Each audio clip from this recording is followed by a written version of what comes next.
Summoning Insight is back for another week. Thorin and I don't have time for this introduction shit today because Razleplasm is here. Or is it just Raz now? Yeah. I've noticed that you've changed it. So my Twitter account's kind of been like, it's been Razleplasm for a long time. Yep. But like in terms of like what people call me and like what I've been referred to, I've just been Raz for actually years now. So I get it's back and forth. But my Twitter account's been Razleplasm, and then I just changed it to Raz LCS because it's like I just need to. Can't have people who don't know me being like, "Your name is Razleplasm."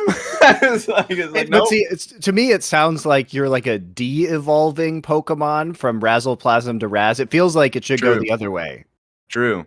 I need to add more consonants to just like random points to my name.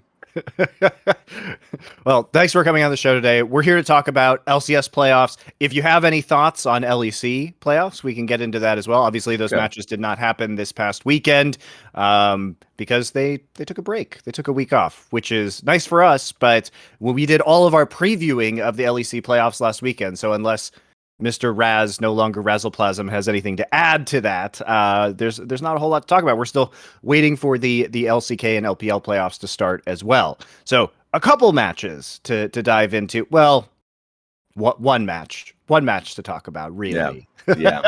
Well, the thing about Monty, that's the funny thing is that when you actually looked at those playoffs on paper, the first round of the LCS playoffs looked terrible because you had the EG Dig series, which was always only going to go one way. Maybe we'll briefly talk about that one, but it wasn't a very interesting one. Dig could have won lost all the games, literally. They could have gotten 3-0 there. And then the C9 TL one, on paper, is a banger. Obviously, it's Cloud9 Team Liquid. But the problem is it looked on the surface, as we talked about on the pregame one, like it was going to be terrible because the meta looked like Cloud9's getting hit in the face by the meta. Team Liquid's got these like sort of bad counters. The series was nothing like that, though. I actually think, no joke, that one series, I already thought LCS playoffs was pretty stacked anyway. But the downside was TL was the only one of the big names didn't look like they had a chance to win.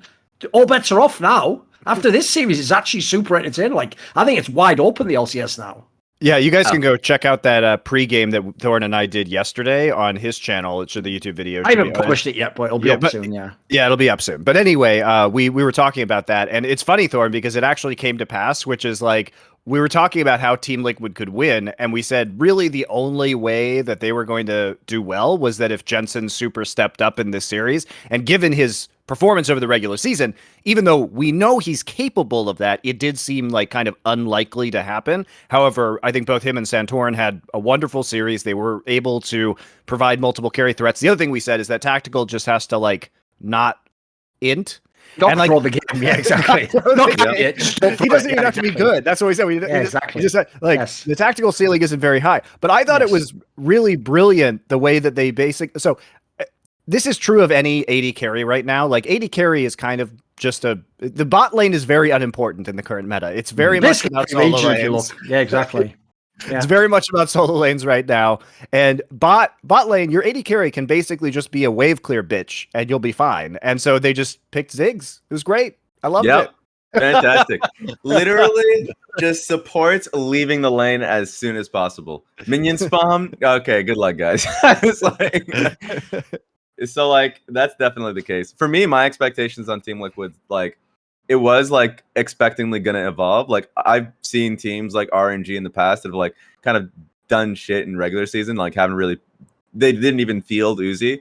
And then you're like, well, in playoff time, or at least like close to it, when they actually have their full roster, things will change. And then I had no faith moment Santorin came in week 9.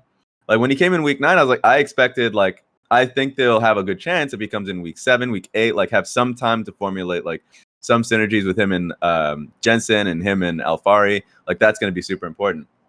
But he comes in week 9, and I was like, there's also just no break time in between week 9 and then playoffs. So I was like, you have too little time to actually get things together.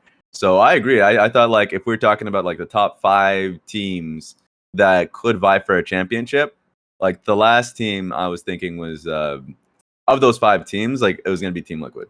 Like also, Monty, Oh yeah, sorry. The one point I had to make as well, in light of what we were talking about, because we were talking about the fact that like C9 looked like the meta was looking great for them. Well, the problem as well is during the regular split season, like Jensen's champion pool looked pretty pinched. Actually, it looked fairly like mundane. Dude, in this series, not only did he play the Syndra, but he had 2 Lee Sin games. Like that's the point. You can't actually tell that for real. I did predict the Syndra after the buffs. I would like never predict the Lee Sin.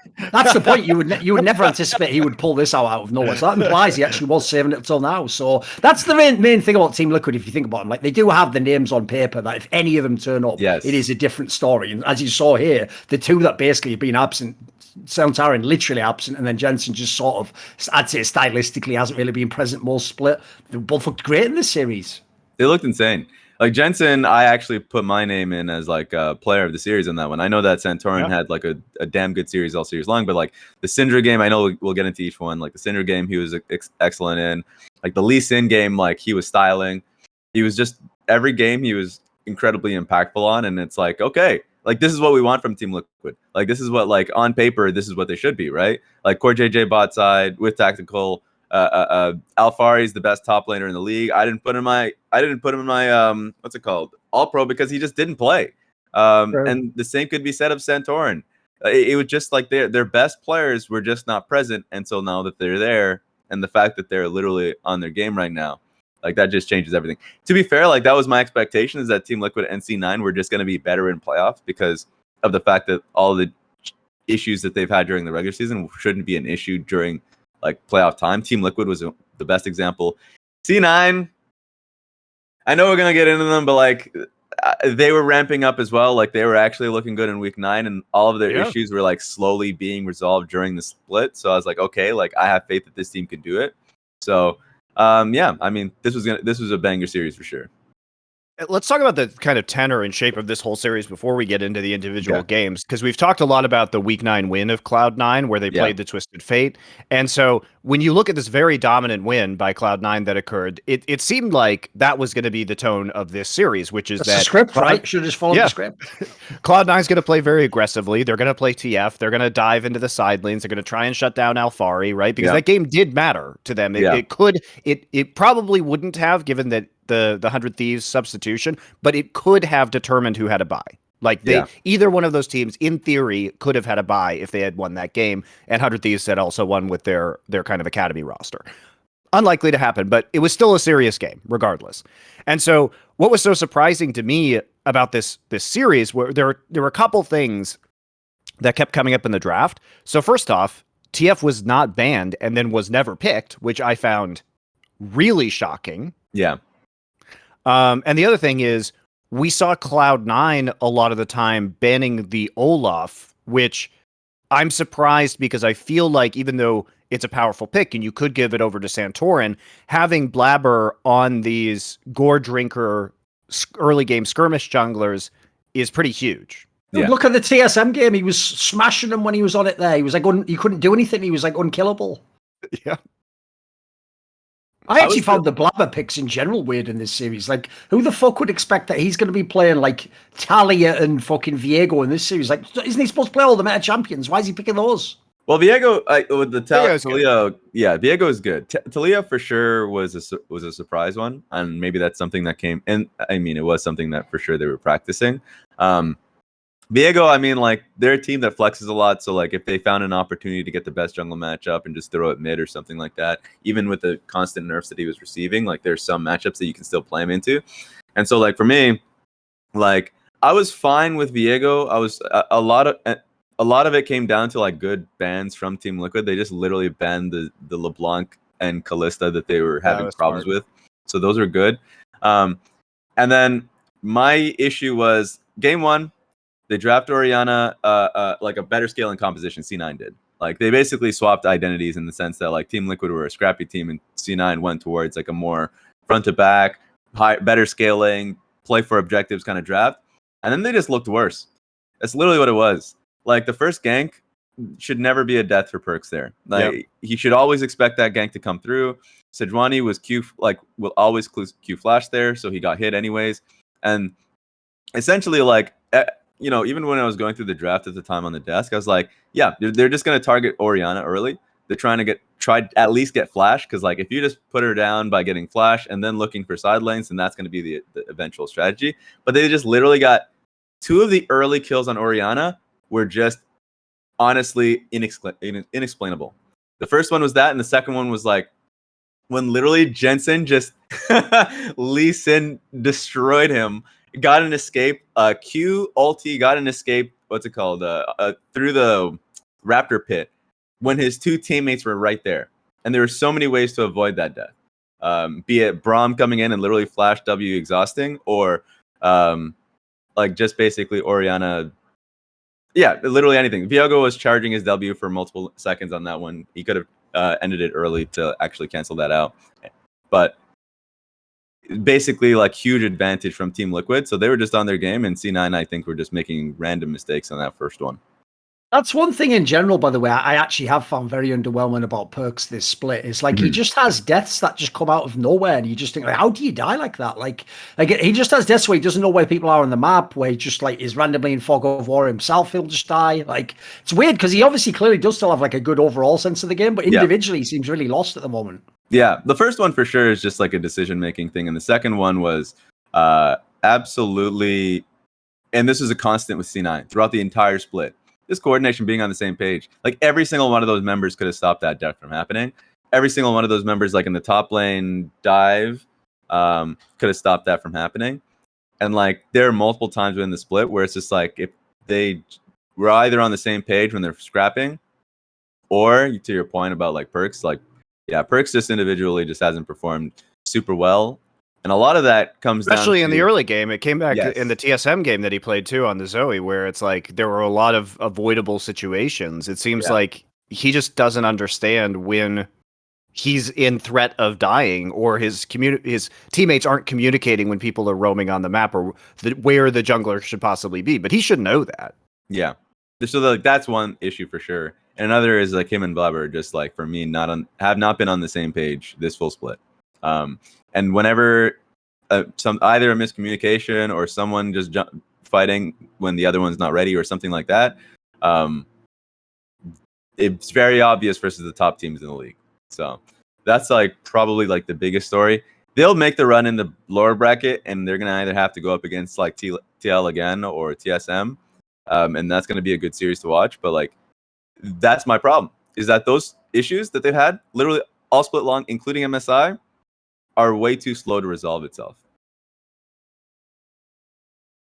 It's very interesting to me because I think coming into this year, a lot of the emphasis that Cloud9 was making publicly was on the coaching staff. Like, hey, we've got all these ex-pro, or we've got like Rainover and Mithy. Here they are. They're ex-pros. They're going to lead us. We have these dedicated analysts like Max Waldo and Rainover, or I'm sorry, Vagar V2. And so they've said, like, a lot of the time that they have more positional coaches who themselves are highly skilled players that are very used to doing the laning stuff. But where it seems to be falling apart right now is that it seems their comms are just a mess. Like, that's what it kind of boils down to me, is that these mistakes are caused by a lack of clarity in in-game communication.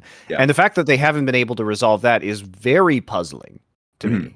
Yeah, I agree. I think one of my biggest challenges when this roster was formed was the fact that Perkz, through a good portion of his career, had like junglers that were facilitating junglers. Like, yes, exactly. He had junglers that knew how to play through him or play through his lanes. And this was the first challenge where Blabber a lot of the times failed when he was in a position where he needed to facilitate, and thrived in positions where he was like, where resources were flowing through the jungle. And so like, if we're fighting for Scuttle, we're all on the same page that we're getting on that. And that's like a basics of the game, to be honest. But like Raptors or like basically many situations where it's very clear, like Blabber wants to fight, and so we're going to fight around him. And last year when they didn't make Worlds, a lot of that was because they were playing Yuumi, GP, picks that are scaling, that need you to like play a lot more reserved in the early game, and they weren't playing like that because, you know, Blabber would look for early scraps, and the team they're used to, and they will commit, and they will lose those fights. So I just think that, you know, it's fine to just be a not a one-dimensional team, but a team that plays like specifically like really well at one style. Just go all in on it. But that's not going to resolve, you know, what are issues between mid jungle and Cloud9.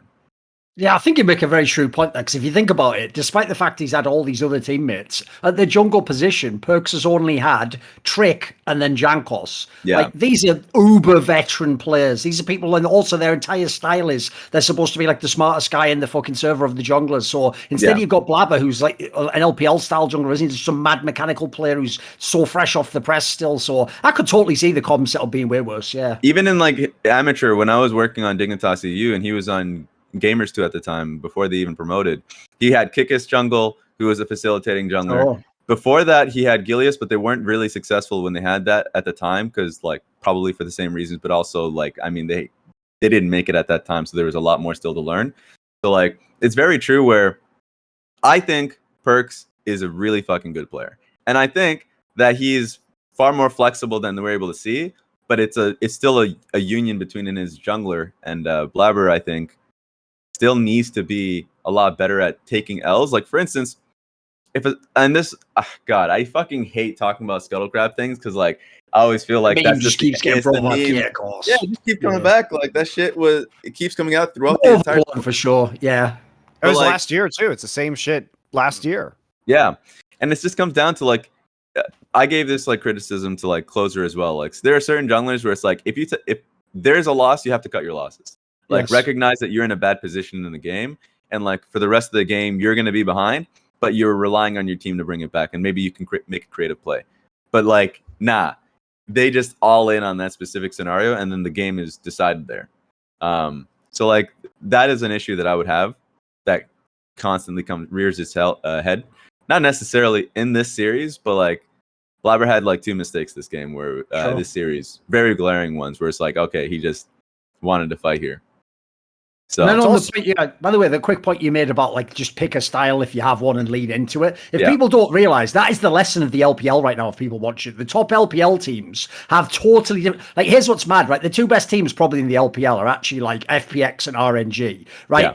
No joke, FPX's style, it's like a better version of the one they won Worlds with. It's like 4 people dive the bot lane, and then the fucking RNG style is like everyone dives the top lane. So what they are showing you right now is there is no one style that you have to play. Like, you can be the best just playing your style. It's that wide open right now. I was even going to ask you about that actually in general, Raz.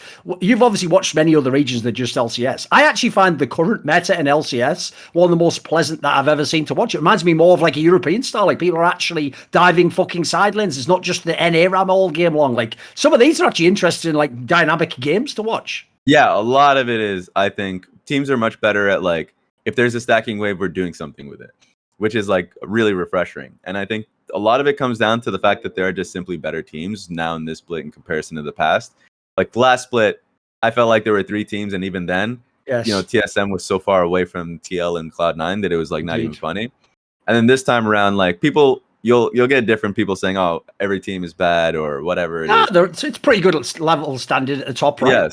Yes. At the top right now, even though there are mistakes being made, I think strategically people are playing around side lanes far more frequently, and a lot of that comes as a response, in my opinion, to when Alfari came into the league, and Huni has also like been a constant with this, but like, they are very strong voice individuals that, like, if they have an advantage in side lane, they're gonna call for more, and they're gonna get more.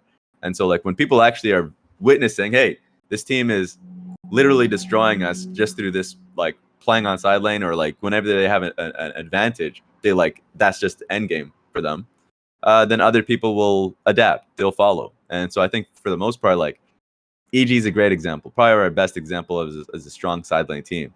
When your top teams are just killing you on that alone, then you have to adapt.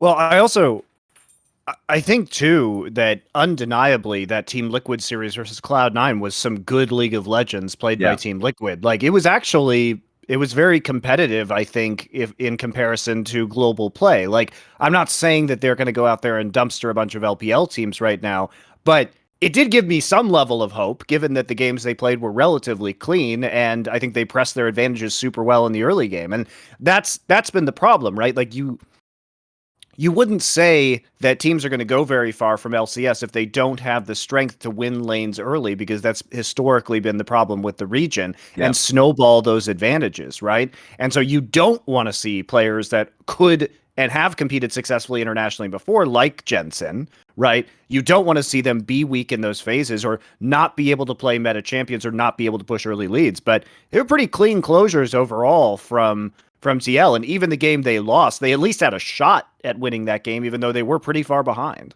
Yeah, for sure. Like that game they lost, that for me, I love that draft. I know people will always point it out, and I think it's fair. I understand if you don't have like engage points to make it easier in your draft, and you're like, let's just change it up to make it a lot more simple. But like the draft itself makes sense. You know, if I see this draft on the best teams in the world, they will play towards objectives. They'll challenge teams to walk into them, and then you can't, because like literally it's impossible to get past Braum, Trundle, disengage and all that, and then of course Syndra that's just sitting there. So like theoretically it's a great draft. You have to play it perfectly though. Yeah, I this is what I don't understand about people. Like they're very focused on engage, but here's the thing about League of Legends: you never need engage if you are the first one on the objective, because you can always force that engage.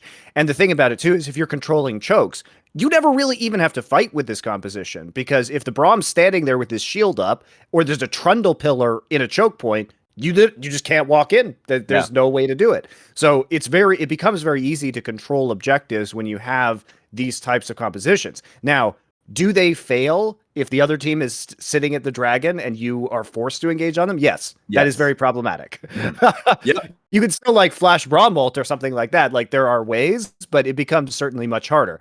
It's I would say it's a very binary composition, but if you have advantages, then it's obviously not impossible to win with it. Exactly. Do you expect to see this sort of comp run more? Probably not. Maybe around like no, because even if it goes to international events, like the best teams, like the LPL teams, will play just more engage, and they will like just fight you, and they will always value things like Leona, Nautilus, and all of that. So like it certainly those comps make it easier to do what you're doing anyways, and just having that front line. But like comps like these, I think in the right hands, are really good. Like there's like that one Rift Herald fight where I thought they were legitimately just playing it well. Like the idea was definitely, hey, you know, they have Xin Zhao. How is he actually going to fight into Trundle Pillar? The idea was to get Thresh, but when Thresh was taken away, then we still have like multiple points of disengage and a Jinx. It's not going to happen. We just scale better.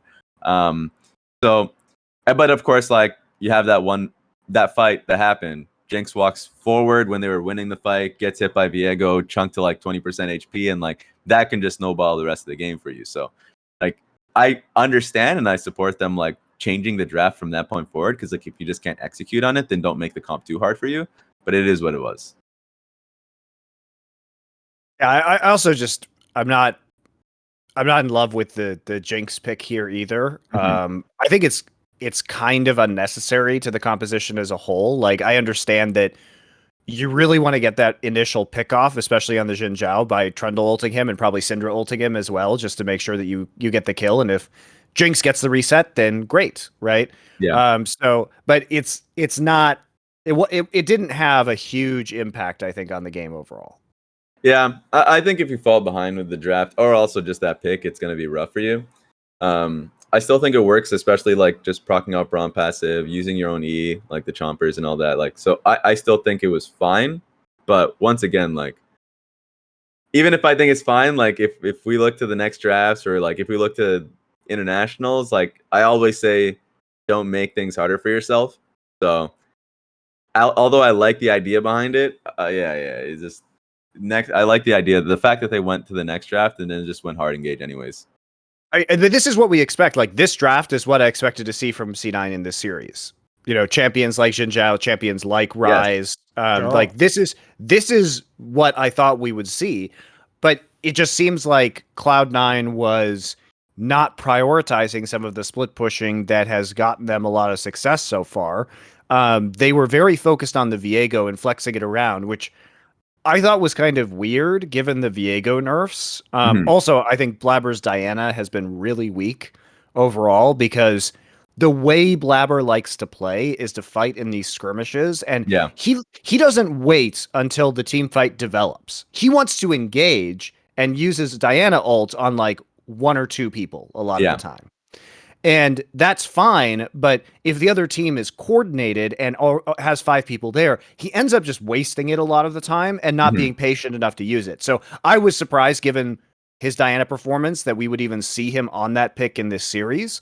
I was less surprised about the Viego because I think that suits his style a lot more. But I was very intrigued that they would flex this Viego around and then play it into the Syndra, where it's like you're going to get hit by a million Qs because of the Syndra buffs that lowered the mana on the Q cost, and you also have significantly less sustain than you used to. So it's like they got nerfed in like nerfed and buffed in like opposite directions. So it created this massive chasm in the laning phase, and I was like, this just doesn't seem like a good idea. Yeah, and I think just one point that you were making about like the Diana.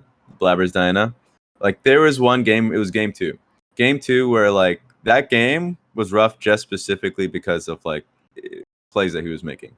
Like there was a 3-minute dive that they were that Team Liquid was trying for top lane because Alphari was like had a stacking wave and Fudge was really low, so like D9 made the good call of defending it. The issue was that I don't know if it was a miscommunication and that Blabber wanted to get the kill on Santorin because he thought that, you know, that Viego was on the same page or something, but he wasn't. And so like he just dies just going in alone. And then the same thing happens bot side when I think Team Liquid is going in for an invade for blue or something. They were like staging it. And then he just, you know, basically flounders around for a little bit and gets double stunned by Jensen's Syndra and then just dies. And there are too many instances where they are just skirting the line.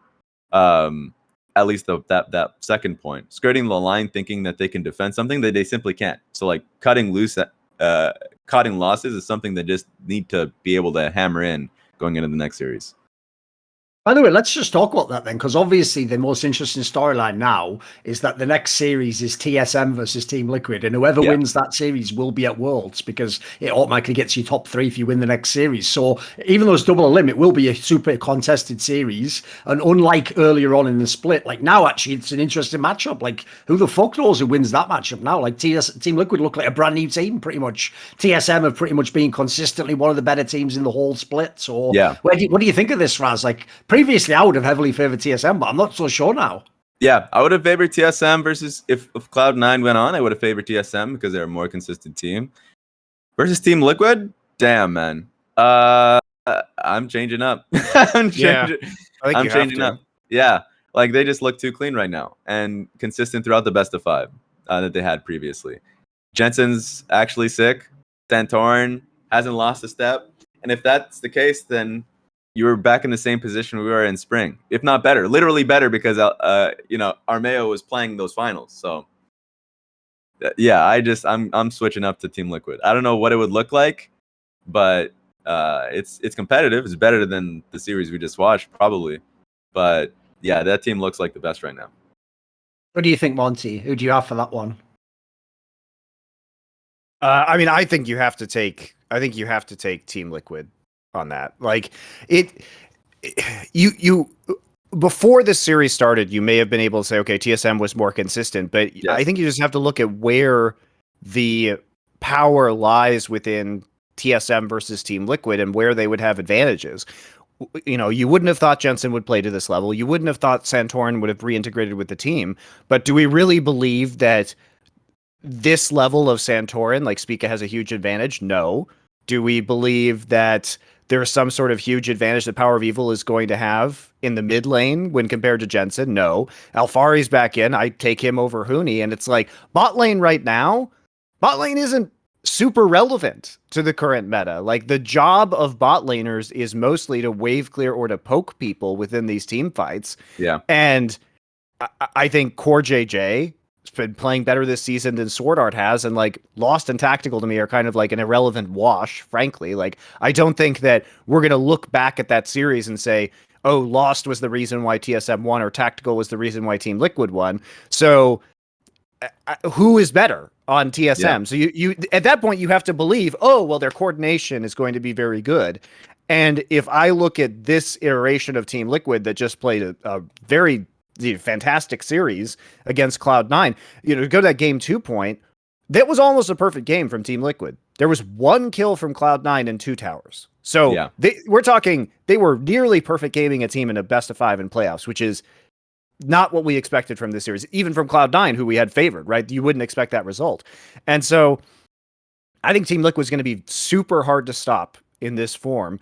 And I think what's scary is that I'm not sure the data or the information that TSM got from watching this series is very comforting, because it's like, oh, well, I guess they can play all this other shit that we didn't know they could play, but we also still have to respect all the other crap. So it's like, what do you do with this information? If anything, this information just hurts you if you're TSM, because now you have so many more possibilities to consider, because you know they can still beat you late game, but now you're very concerned about them creating a very early game snowball on you, and they're playing weird pocket picks like Sejuani that I promise you nobody else is going to play.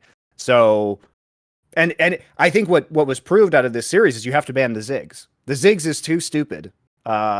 It's such a pain in the ass to deal with, because basically with the Ziggs buffs like that they gave a few patches ago, he can just wave clear instantly. He doesn't need a lot of, he can play super safe in the bottom lane, and he'll just sit there and wave clear while the rest of the team makes plays on the map, and it enables this entire strategy that you just don't want to face. You just don't want to deal with it. That's the dumbest shit about it.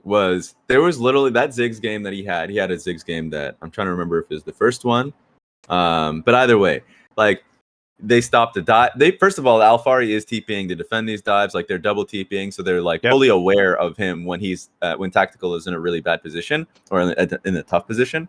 And even still, he's literally at times behind 20 or behind 15 CS to Sven, who is a fucking excellent laner, just chucking bombs when enemy jungle, enemy bot support are just sitting there unable to dive him. And he's still able to get XP and CS off Qs and thin the wave at the same time.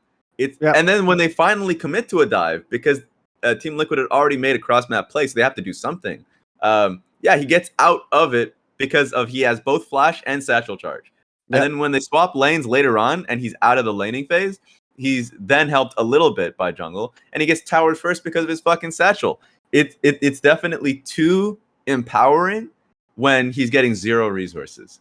And here's the annoying thing, Raz, is it becomes even harder to dive when they play support Shen and Core JJ is somewhere else on the map, and then can just ult back if they try and dive the Ziggs. It's stupid. Like, it's a stupid strategy. I've literally never seen in my life, because it was a record, a 0%, 0.6% dual proximity.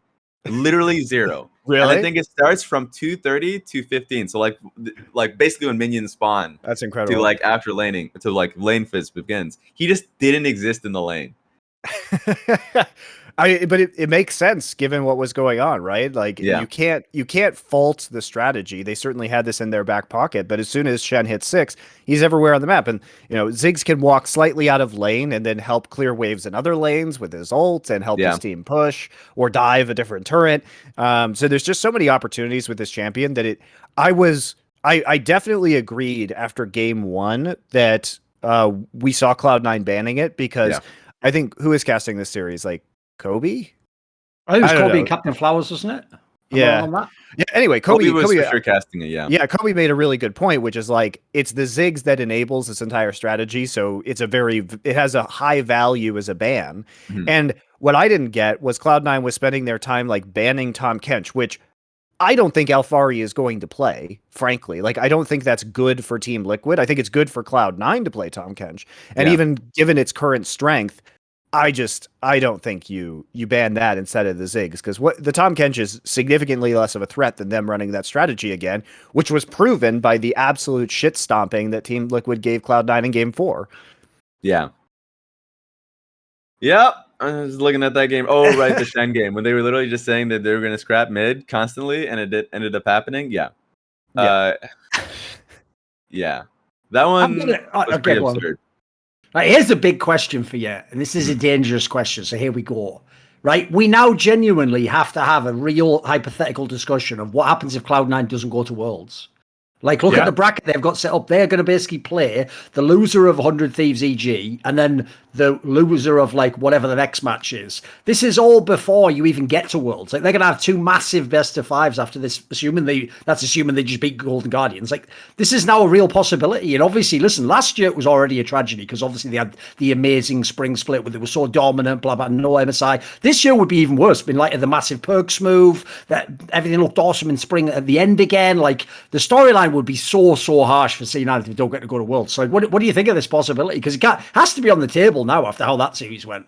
Yeah, I don't know what would happen because like Fudge for sure has been like the best player on that team for this play. You get rid of Blabber is the answer.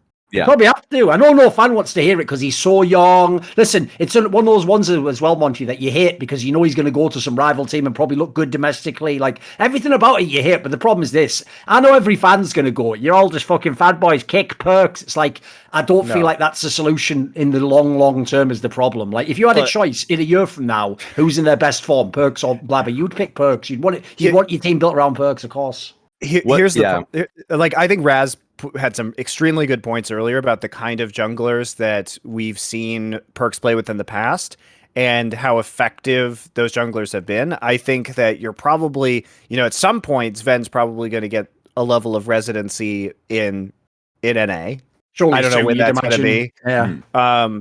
But at that point in time, you're not going to kick Fudge because he's a resident player. He's been playing well. You're not going to kick perks for many reasons, but it's like you invested heavily in this guy. He's not bad suddenly, even if he's not having a good split. He's still the greatest Western player of all time.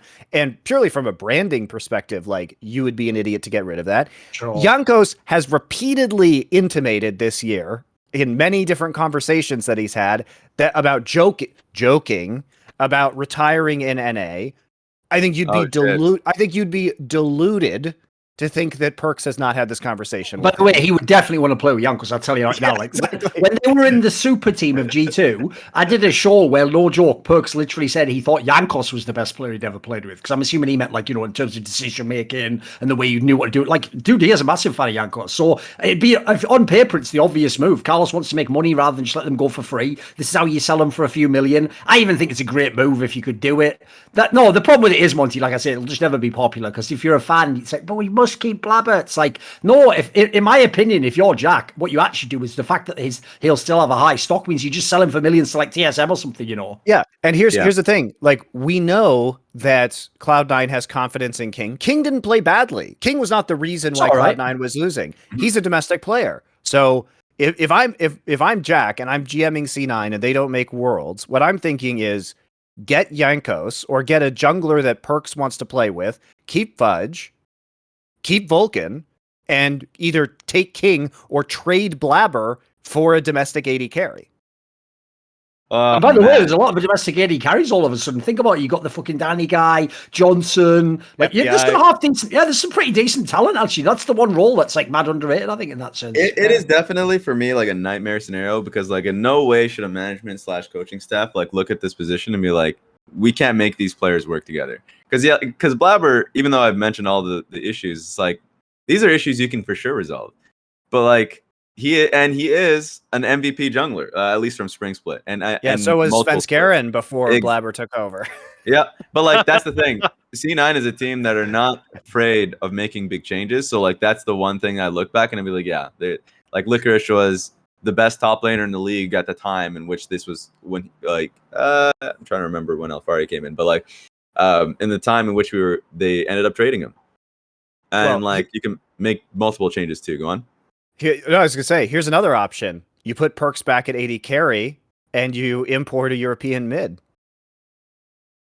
See, so like, right? I think you can make the change between mid or jungle that fits the style, and like, yeah, if you put the Yanko steal in front of my face, then of course you have to go with like Yankos as a player. Like, if he actually is showing interest and wants to come in, then absolutely that'd be a crazy decision not to go for him.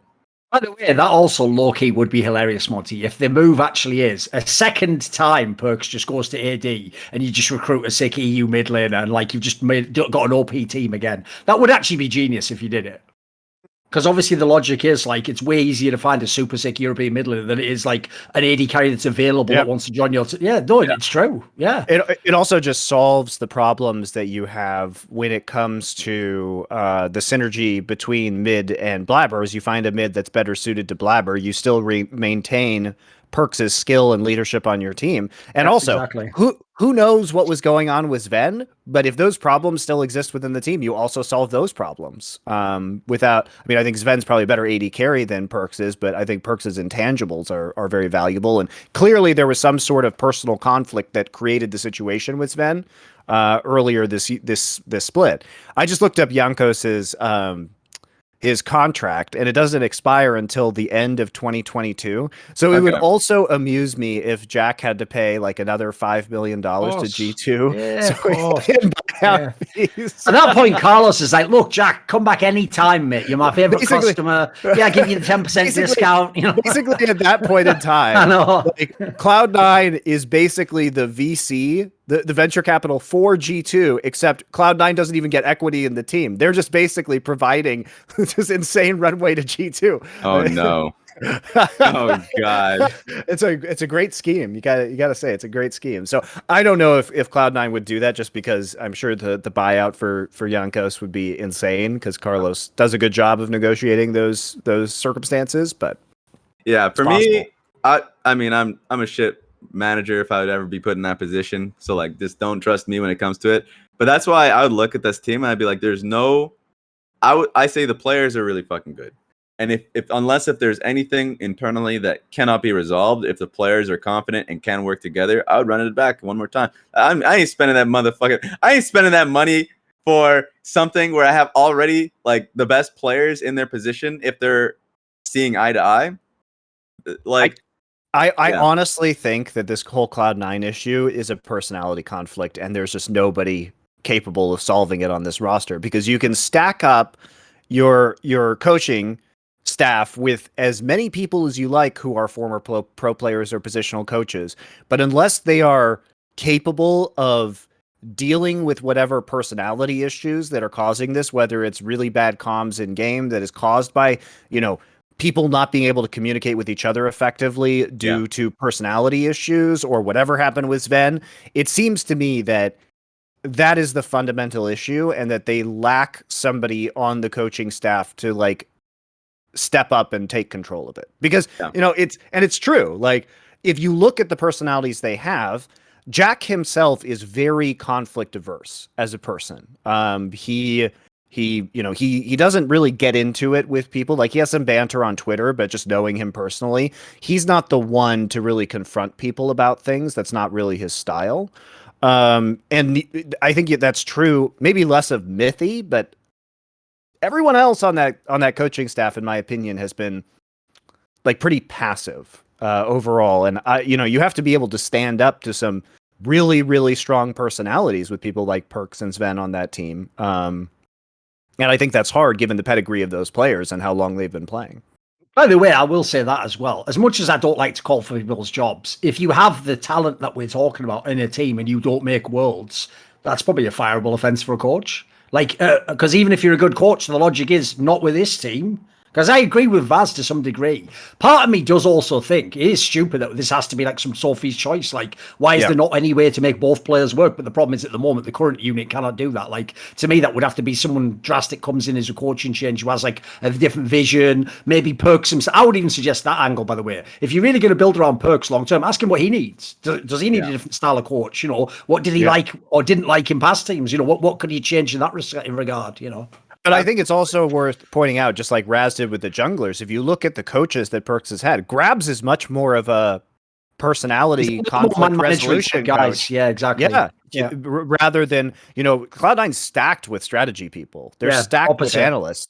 G2 had nothing except for Grabs. I mean, not nothing, but like, it was mostly Grabs being a manager. Yeah, basically, as far as I can tell, from the vibe you got from a lot of the past teams was like the team sort of runs itself, and then the coach just does basic stuff with the draft and that. It doesn't seem like, it seems like if anything, they've gone the opposite approach here, Monty, because they've stacked it with like LS disciples, haven't they? So it's all about the fucking strategic side in theory. But that to me, that's been a mismatch so far. I haven't really seen how that's manifested in the game. I still don't really get why that angle, aside from the names, was flexed so hard. Because that's the one aspect. In the game, they never did look like they were coming out with all genius picks and all like new angles. They just look all right. Oh, my G2? No, talking about C9, because everyone raved about this like staff of people, and now you'd have all these smart our coaches can beat half the LCS teams. Like exactly. that was their thing, is that our coaches are players, right? Yeah. And so we if we put our coaching staff in as our lineup, then we'll take down Golden Guardians or FlyQuest or whatever, right? Which is actually feasible. Like you would, it's definitely, you could definitely see it happening. Yeah, that's why for me, and this kind of, I don't know, I want to make this like a derailment, because whenever people talk about like coach of the split, like even though I voted just because it was like, this is an award that exists, and I feel like I just put my 2 cents in, even though I literally don't know what the fuck is happening internally for most of these teams. Like I will just put in my own idea of like, hey, this team made improvements strategically or whatever, but you can't really pin on who's making these improvements, whether it's the players themselves or the coaching staffs or like whatever it is. Well, you can give it to EG because they actually upgraded their roster and changed it to fit their style. And you can, that happened. That happened 100%. Yep. True. So like, yeah, absolutely. So like you can make it around those cases, but like going to C9 specifically, yeah, I mean, I respect the coaching staff on them, but like I always think that different teams need different style of coaches, where in this case, if you have the best and brightest players, then know and understand completely what their roles are, or at least like what their position is, right? They can better understand their matchups than the other junglers or the other mid laners, et cetera, then you just need them to get together an idea. So like a grab style idea, like a coach that can get them on the same page is, I think, needed. But I don't know if that was the style that they had, so I can't really comment on that at all. But I just can comment on the fact that it ain't fucking working. So let's segue that. Let's actually talk about EG then, because here's the thing: the EG series isn't really worth breaking down at all. Like Dignitas was never in that series. They actually look terrible in this meta. The picks aren't great. EG trolled themselves into a loss, and then still almost won that game. Still should have won that game. And then that was actually the best draft put out with. They looked like they themselves were just fucking around at that point. But as a team, they obviously are massively relevant for this playoff. So, like, do you actually think basically most people?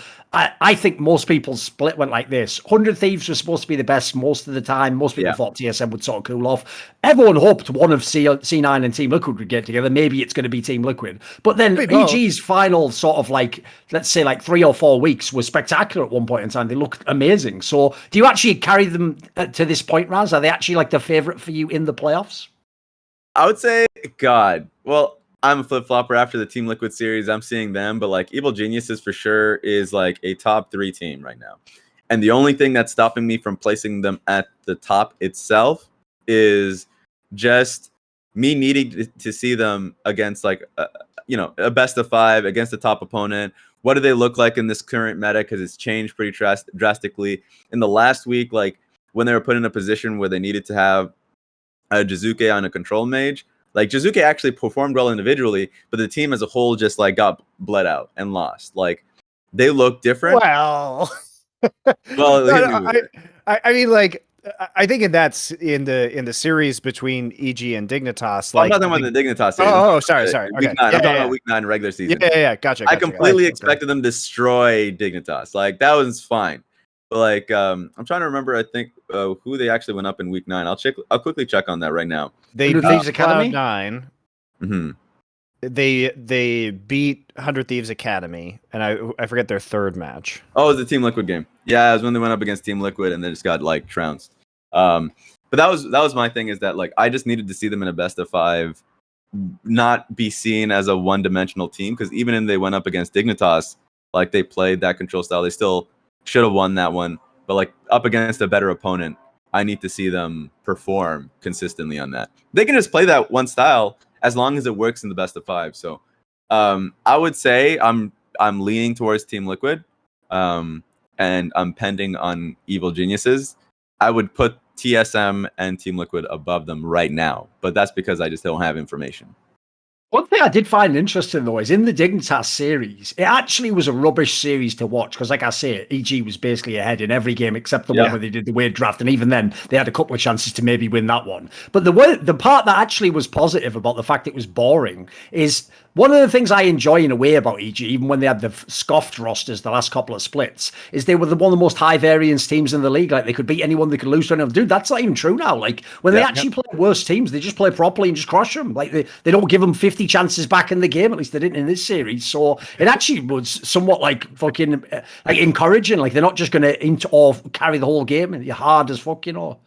It was also like, especially game 2, the one that they lost, you could just tell that they were so confident that they just didn't give a fuck, because like when they threw the game basically, or threw it the first time and then came back and then threw it again a second time to lose. But the first throw that they had when they were in control of the game, they were just doing Baron. And Gnar, like, Impact is in Mega Gnar form in the Baron pit, and they have an Azir. And instead of turning, like any sane team would do, who actually cared about winning that game, they literally just sat in the Baron pit and allowed themselves to just get combo ulted by Aphromoo and Acadian on the Rakan. They literally stood in like the one small circle of the whole Baron pit, and everyone tried to spread out his mental on it. It's like they wanted to get one more combo, basically. It was ridiculous. And if you have the Mega Gnar, who had a full Mega Gnar bar, he'd like just transformed, and like Impact and Azir are trolling. Like, there's no way you should be able to get into that Baron pit without getting like 4 of your team ulted by Gnar. Like, that's not allowed. So it was super funny, and like you look at that, you're like, okay, there's no way EG is going to play this way against an actual good team, because this is just so stupid. Agreed. Like, it was insane. Dignitas had the early lead in that game, and then even then just threw it away because like Evil Geniuses got Rift Herald. They full took Rift Herald mid. Like, they just took the full turret in front of their face because they didn't have not even Gragas to come in and help. Like, they just didn't really think that it was going to happen in that timer or something. So like Evil Genius just like out macroed and got a huge lead off of that after finding a debilitating like that. Oh, it's just like a pretty large disadvantage in the early game. And then the Baron point. You need somebody to turn. And that was like my biggest thing. I was like the easiest team to turn with even too. It's like, the timing was perfect. The composition was perfect. It's perfect. Maybe I may not remember if they had like a ward in blue side jungle to see them walking in, but the moment they walk in, okay, there we go. The moment they walk into river, you need to make it clear you're turning. So that was just the dumbest. Like, at least I think that one, I don't know if it gave me more faith in Evil Geniuses that they can come back just based off of macro and discipline alone against a team when they're in a disadvantage. So like, that's one thing, but also they just have like the comedy of errors. I just want to hear their comms in that moment where like, what the fuck were they doing? Yeah. So they probably just didn't. I know in their last game, they just did, like, they knew they were gonna win it. You had like a set with Zhonya's, and like they were so far outmatched of Dignitas, where it's like maybe that bled into their level of play, but it's tragic. Here, Raz, I sent you the timestamp so you can look at it, so you can see that they have wards on both sides. Oh, it's literally littering the jungle. Yeah, it's even worse than I thought. Right, so this leads, though, to the other upper semi-final, obviously, which is the 100 Thieves EG game. Now, the interesting thing about this is both teams come in with the opposite storyline. Like, 100 Thieves were the best, and most people think they've sort of been exposed and they're actually kind of like a bit flimsy right now. Meanwhile, EG, in theory, is ramping up to peak form. So I think a lot of people, funnily enough, feel like they're going hard for the EG side for this one. What do you think, Raz? Oh, they're favoring EG versus 100 Thieves? Yes. Oh, yeah. I even heard some people saying they think they might actually be the hard, like the hard counter to 100 Thieves, basically. Probably, because 100 Thieves also want to scrap and team fight. Like, that's been the identity of 100 Thieves, is that they'll play around Closer, and Huhi is a great engaged type support. Like, I think they're a team that were the best like team fighting team, or at least like have a great understanding of like how they wanted to team fight. And the Evil Geniuses are just that, except a lot more discipline when they're in a deficit or how to close a lead. So I think both Dignitas and 100 Thieves are hurt by the fact that the bot lane is basically irrelevant. Like, if we look at this Dignitas series, you know, Dignitas as a team You really just don't want to rely on Yasui and Fake God to carry your ass. Like, you needed to rely, like, Aphromoo was actually played very well in this series. He got them back into games due to his engages that they shouldn't have been in. So you look at Aphromoo and Acadian, you're like, wow, those guys did pretty well on Dignitas, but it doesn't matter because their solo lanes were so bad and Neo couldn't do anything. And I think you look at 100 Thieves and you say, great, they have the best bot lane in the LCS. Does that actually matter right now? And even though Abadage has been doing well, he was doing well kind of in the middle of the split when he could play the Akali and the Azir. Well, you know, maybe Azir now, but it's not exactly meta ideal. I could argue it never was, but that's fine. You know, the Akali's not really present anymore. The Karma that he was winning games with isn't really present anymore. The Karma's probably still viable in certain compositions, but I'm certainly not going to take Someday over Impact, because for me, Impact is like an MVP candidate from this split, and Someday really doesn't have the same level of carry threat that Impact does. Yep. So I think it's really hard because basically the route to 100 Thieves victory is FBI finding a way to dominate this series, which is challenging in the current meta. It's not impossible, but it is hard. It's very hard. Yeah. I think there have been teams that have been able to do it in the past, like RNG has done it, where they've just made people believe it was a bot lane meta because they were just so consistent at it. And like there are still teams right now, like probably EDG, that are playing towards bot lane and are succeeding at it. So it's possible, but you just have to be that damn good. And so if you just set up the bans where you just literally just ban all of the most passive, you know, bastard bot lanes, then yeah, you can get you can make it work. But I think my biggest issues with 100 Thieves has always just been the fact that if Closer has an advantage, they are running that game. But if there's anything that puts them slightly behind, I think they just make bad decisions to try that seem desperate when they are not. They should not feel that way. So I think EG will just take it. It'll be a close one, because I still do think that we have two of the best mid laners right now, or at least in the regular season they were best mid laners in Jizuke versus Abadaga. But I do think that Impact is just that much better. Just echoing your point. So you're putting basically the premise is like you're putting Closer in a similar basket to Blabber. Like the idea is they don't lose gracefully. Like they're sort of like trying to force it and win the game back if they make a mistake, right? Closer is the far better variation for the split. I think he's much better. And I think a lot of that comes into plays of like the team as a whole does really well playing around him. I think Abadage and him actually have a really good duo. It hasn't been panning out necessarily in the last 2 weeks, but like that's just been what's making this team really strong. But yes, I think they don't lose gracefully. They can still find ways to claw back. They're still a playmaking team, so like if they're behind, they'll make this game interesting. But yeah, that's always been my issues, is that if those like ways of coming back into a game doesn't pan out, they're falling further and further behind, and they're making desperate plays when they shouldn't be. I mean, what do you think, Raz, about the fact that we at least saw some creativity in the bot lane, whether it was like the Senna Ziggs or we saw FBI on Lee Sin? I feel like there are ways that 100 Thieves has already demonstrated that they can mix up the meta. And to me, that's what 100 Thieves win looks like here, is that they do some more of that flexing that was very effective for them within the regular season. Because I think it also makes their bot lane more viable in many ways, or at least more impactful within these games, and allows them to execute on their strengths. 100%. I think that bot lane is not only just like the best 2v2 base, but like they're the most creative. And I know Jay, like Jay, who he is the type of person that like when he gets into the practice room, he's tanking like different type of lanes that can work. I remember when I was working with him in Academy in Golden Guardians, and like there'd just be one time he was like, yeah, I saw people playing Rumble Soraka bot lane in Korea, and I think like this is really good, and we should be willing to play it. And then just things like that. He's ultra aware of what's being played in like Korean solo queue, and just like talking to friends. And so if they think the strategy is good, like he was the first one to pull out Tom Kench bot lane after the changes were made. Yeah, and people were really slow on it. It was like, hey, maybe he's not a bot laner anymore. He's a top lane mid laner. So like things like that, if he thinks that they can pull it off, for sure they will do it. And in a way, this is where those picks can shine, because a best of 5 is where you can force out a bunch of weird bans that open up power picks within the meta. So I definitely think there's a world where 100 Thieves comes in and is super prepared, especially because we haven't seen a lot of differentiation and strategy. Not that EG had to pull. I'm sure EG has some tricks that they didn't have to pull out against Signitas because the series was so easy.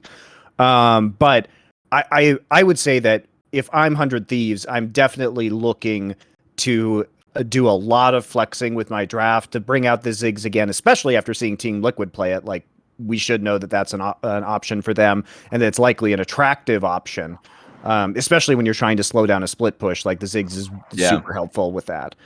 Does stall out a lot of those strategies. So I would say, like, that's what I think 100 Thieves win looks like here, and I would say it's certainly possible. It's certainly possible. That is definitely that would be much more realistic than a bot lane victory for them.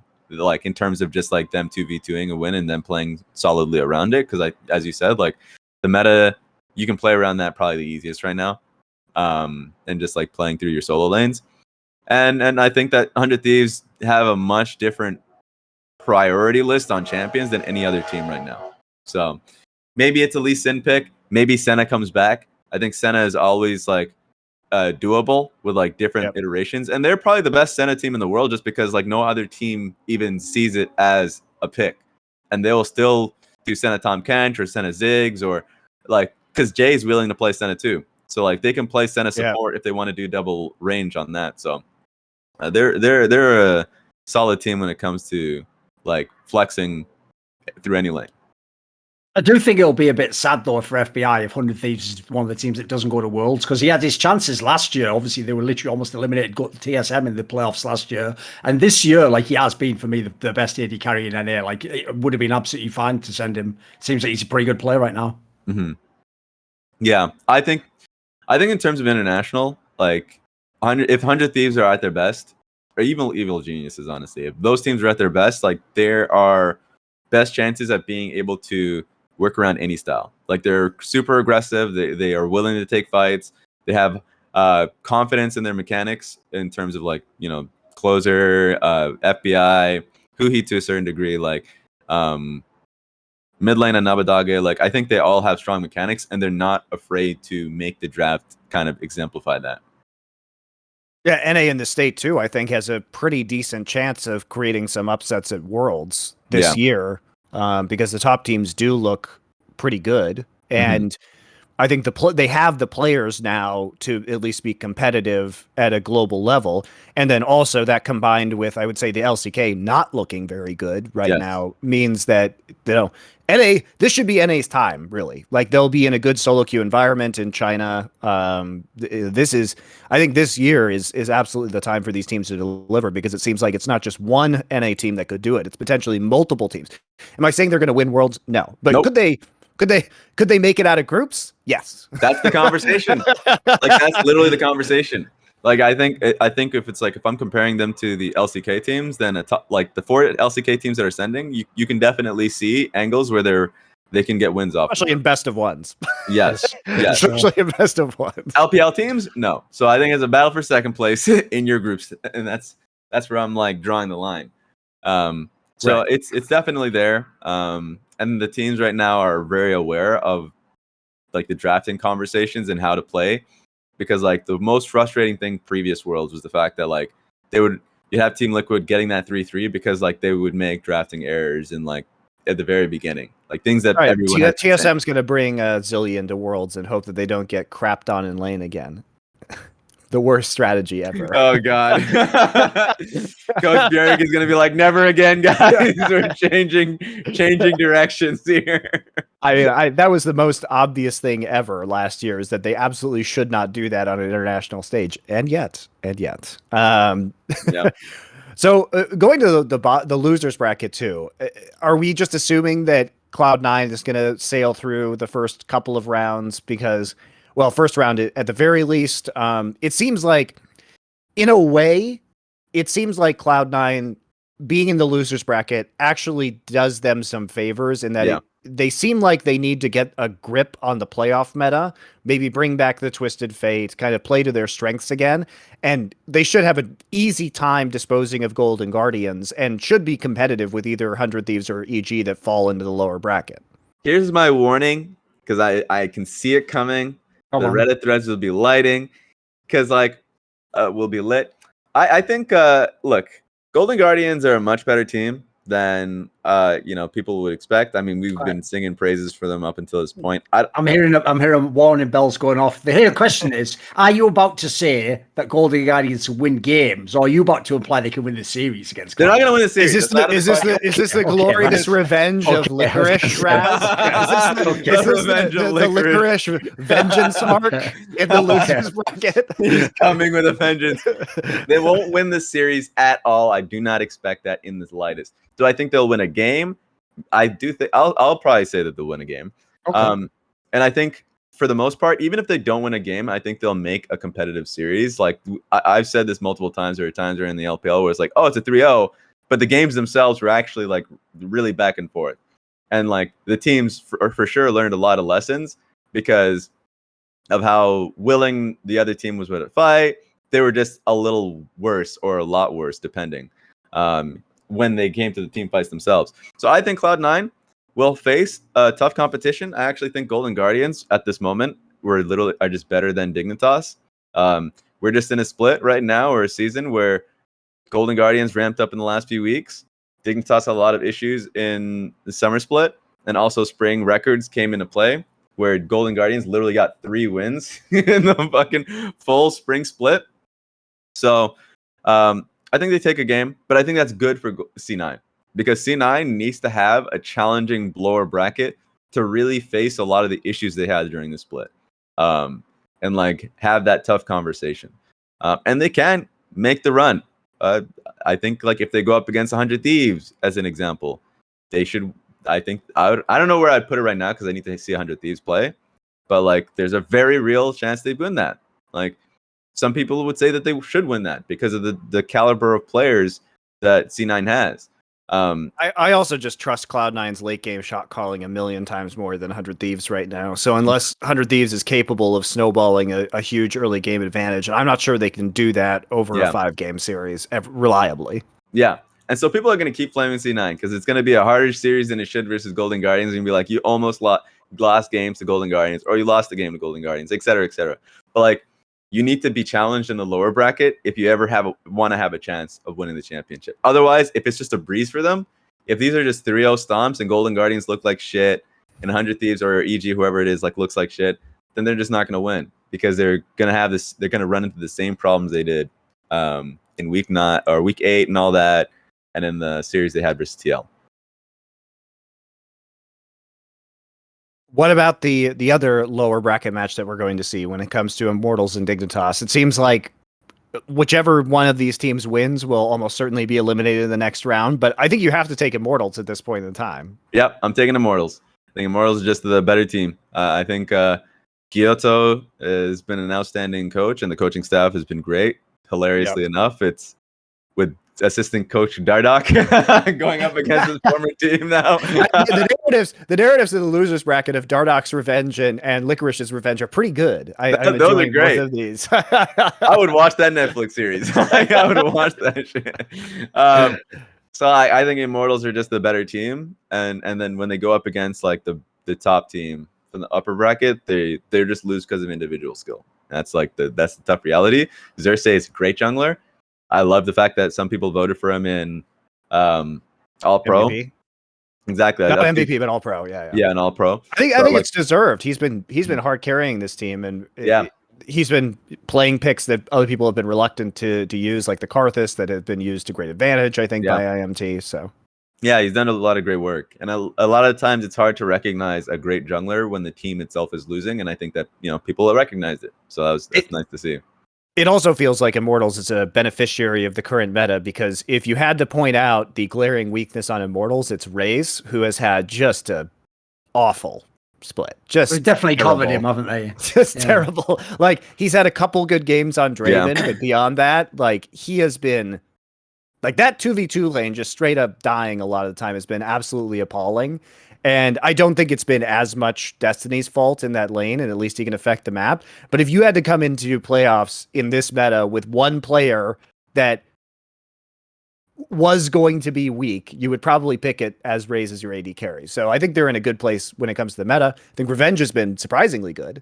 Immortals' real problem is that sometimes it feels like it's like Xerxes and Revenge trying desperately to claw back a lead that the rest of the map has randomly inted away. And sometimes they're actually able to do that, which is impressive. Yeah, I think there's two things for me, because you're right. I think bot lane is the most fucking confusing thing, because like sometimes Raze and Destiny will just like stomp a lane. It'll with the Draven lane, or like with the mostly with the Draven lane. And then like they will just like get destroyed, like absolutely like just like 2v2 kingdom. And it's ridiculous because like it's not just them. Sometimes like Revenge will sometimes like have like makes mistakes and you'll fall behind in lane or whatever. And so like I just need this team to have like a reliable first 10 minutes of the game. Just like if they're a scaling comp, which they have played more in the regular season later on in the split, like okay, just make Xerxes' life easy, please. Like I don't want, like he's essentially in a spot where he's putting out fires. So I think they're probably in a good position in best of fives. Like their best of ones have been constantly playing flexes and trying new things. So they're probably surprisingly in a better position than most teams in like setting up for that. So that'll do them well versus Dignitas. I will also just the insight that Dardoch must have into this roster. He was literally in the team this split. Like he knows how these guys play. He knows their tendencies. He knows their champion pools. He knows how the coaches think. Yeah. When it comes to this game, like that advantage is it must be enormous it's for absurd. Immortals. You know what he doesn't know is how to make any of those people like him and want him around. All I'm going to say, Dardoch, is in the end, it's the things we don't know that define our lives sometimes. Well, you know, maybe he's good at tilting them, so they should just put him on stage for champ select and have him just yell shit at the other team. He's basically there for psychological operations. Yeah, of course. Like that's basically like 90% of why he's been brought, you know. Oh my God. Probably told him, you know, just send that usual, like, you know, good luck message that you send to the jungle that replaces you, you know. Yeah, Raz, I know you have to go in 15 minutes because you have a production meeting for LCS. So if you could please ask them to create a Dardoch trash talk segment about this match where he just goes down one by one and just trash talks everybody on Dignitas. I would be forever grateful. I need that would to be see the this. funniest shit of all time, actually. That'd be great. So there you go. Please pitch that in your meeting and just say, can we have 15 minutes with Dardoch where we just go down the list, the coaches, the players, have him talk bad shit, edit it together. And then here's what you do. You do it OGN style, where then you have all of the players on Dignitas watch it and then react to it. Yeah. And then trash talk back and then edit that all together. Beautiful. That would be Get it done. Get it done, Raz. Add that to the Licorice one too. Licorice is probably much nicer, so it's not going to turn out as well, but like the Dardoch one is king. That's for sure. I would love to see that. I would love to see that. It would create so much hype for the match. What a great story. That'd be amazing. In general, like I'm bringing it up absolutely. At least in the sense that like the revenge reel of both those players, Dardoch and Licorice, wanting to see the fall of their previous teams. We need that in our lives. Exactly.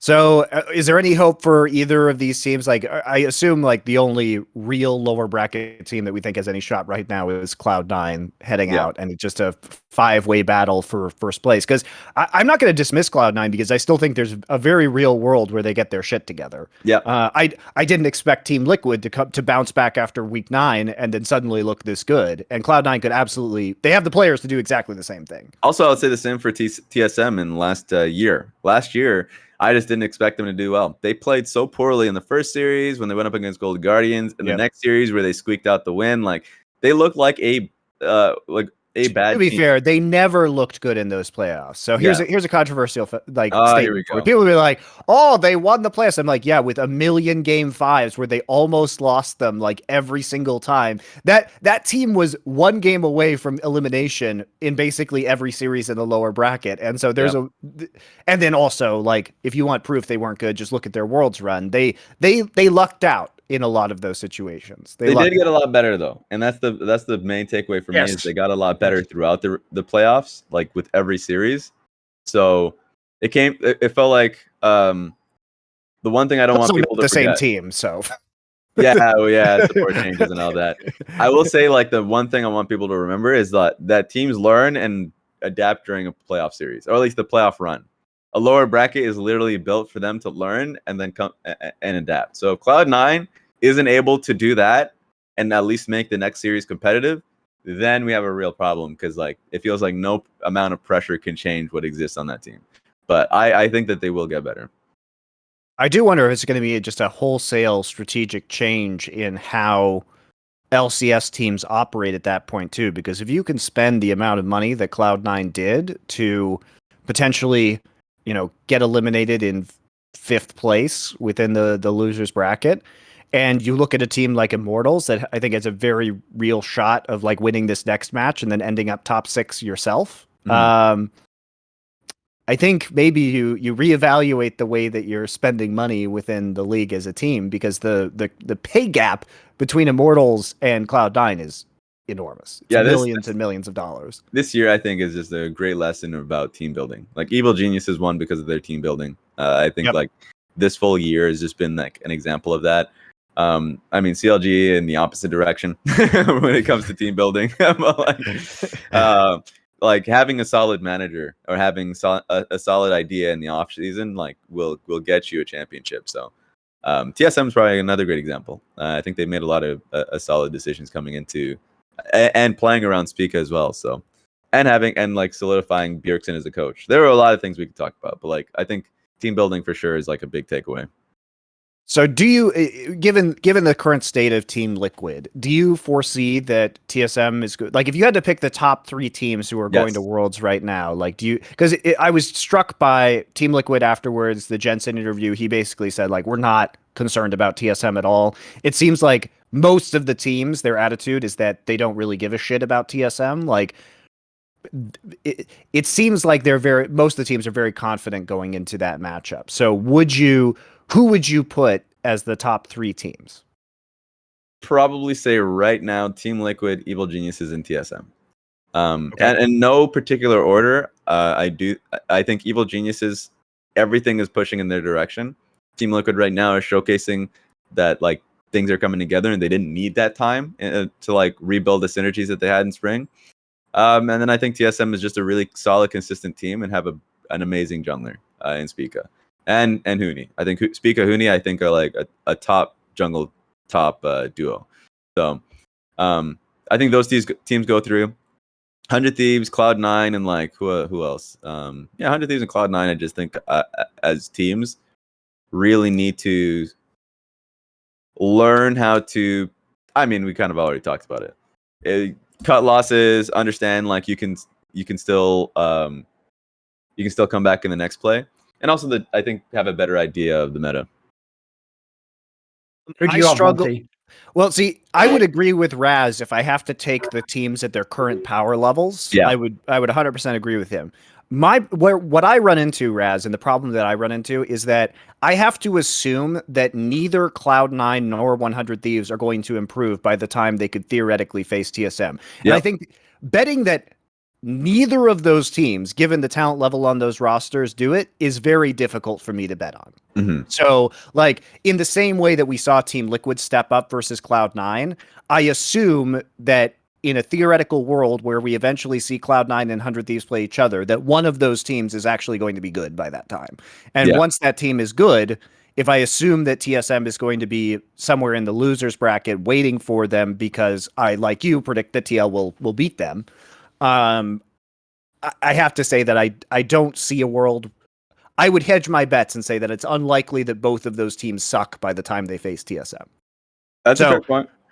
I personally, I don't know who it's going to be because it requires somebody to step up. But my feeling is that 100 Thieves is going to be able to do it, especially if they go back and dig around in their champion pool for some of these flexes. Yeah. Like I think they are going to make it very difficult to prepare and draft against them during these playoffs. And even if 100%. They lose to EG at first, I think that they're capable of beating C9. I think they're capable of beating TSM. It would be tragic if 100 Thieves didn't make Worlds.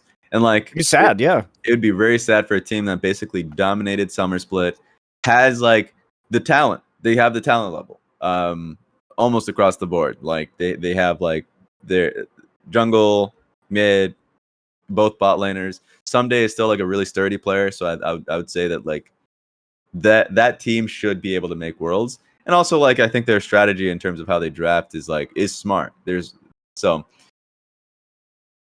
I think their improvements are a lot less actually than what Cloud9 has to do, but we just have a lot of sturdy teams right now. We just have too many good teams, at least within the league. Yeah. Plus, technically, we haven't seen 100 Thieves play yet, so we have no idea what a Reapered best of 5 draft looks like. That's true. I can't wait, because I tell you what, I've had some very interesting surprises in past teams, so I'm looking forward to seeing it, because that's the fact that people aren't taking into account. Like, bearing in mind, he also sat the players for those last games. Like, there could be anything coming out of this draft, anything whatsoever. God. I'm looking forward to it, actually. Who do you think, Thor? Do you think TSM will be the third team? The problem is, I agree with like the premise of what was said earlier. If you go on current form, you can't really hate on them. They probably do deserve the third spot out of these teams that are available, if not a top 2, top 3 spot. The problem is, I agree. It's like, it depends, because logically, if you look where they would face them, right? So they're probably going to have, assuming they lose to Team Liquid, they have an easy series initially, and then basically they play probably the winner of C9, and it'll either be 100 Thieves or EG. I could see that team obviously beating TSM there. So if I had to bet today, I would take TSM as the third spot, but I'm not so sure for the actual, like, once we get to that point. Thing is, though, I also do feel as though, as much as it's easy to point out flaws in TSM, they also seem like they have a pretty good sort of basement level compared to the other teams. Yes, like, they do. I've seen them lose games, but they never, like, get completely smashed the whole way through, like some of the other teams. Some of these even top teams in the playoffs can have games where they just look so whack, and then next game look good. So I think actually TSM is probably harder to beat than some of the other ones, even if they do indeed lose to them. 100%. I just think it's harder to imagine. I think where I struggle is it's harder to imagine like TSM reaching a new skill ceiling in these playoffs. Yeah, I don't know where. Put it this way, I don't know where they go to win the league, for example. Their floor is, but their ceiling is also low, so that's what I get confused by. And honestly, I think as much as fun as it is for me to watch TSM get their shit kicked in at Worlds, like at the same time, like I think they will probably do the worst out of all these teams at an international level because of the skill level on the team. So if I want to watch better games at Worlds as opposed to my own amusement of watching TSM lose, I think I'd rather not have TSM go if I had a preference. I also think compared to the other teams we're talking about, like they're actually a team where the players in the team they're pretty known quantities. You pretty much know what you're going to get from each player in the game. Yep. Like they're one of the few teams in the LCS. I feel like if you told me the champion the players played, I could probably tell you how well he played in the game. Like they're actually quite consistent in that regard, Yeah, I do think the one angle that's worked really well for them in the playoffs is that, or at least it's going to work well for them. It worked well for them in week 9. Is that meta's moving towards mages in the mid lane. So you can for sure just go towards the Azirs, the Orianas, like things like that for Power of Evil, and it works really well for them. I think it works well for the team. It should. So if they're going to win, it's because the meta actually does, A, it's favored them, and B, they're a really solid team. And I think like their play around Spica and Spica's own performance is just like top tier. So how do I feel about them going internationally? I mean, I do think you need to have more angles. What's it called, as a team? Like you just need to be a little bit more flexible. Or if you're just like really fucking good at one thing, then I just need to see that from TSM. One or the other. They need to either be like flexible and solid, so like they can just be a consistent team that you know them for, or if they're just like, hey, we're just playing full team fight, front to back.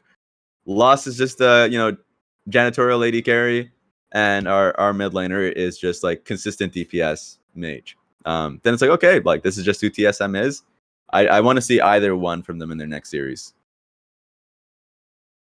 Yeah, I agree. Certainly, I mean, I think there's definitely a world where they go through it. It's fun that these playoffs feel so unpredictable compared to other LCS playoffs. And by the way, sorry, go on.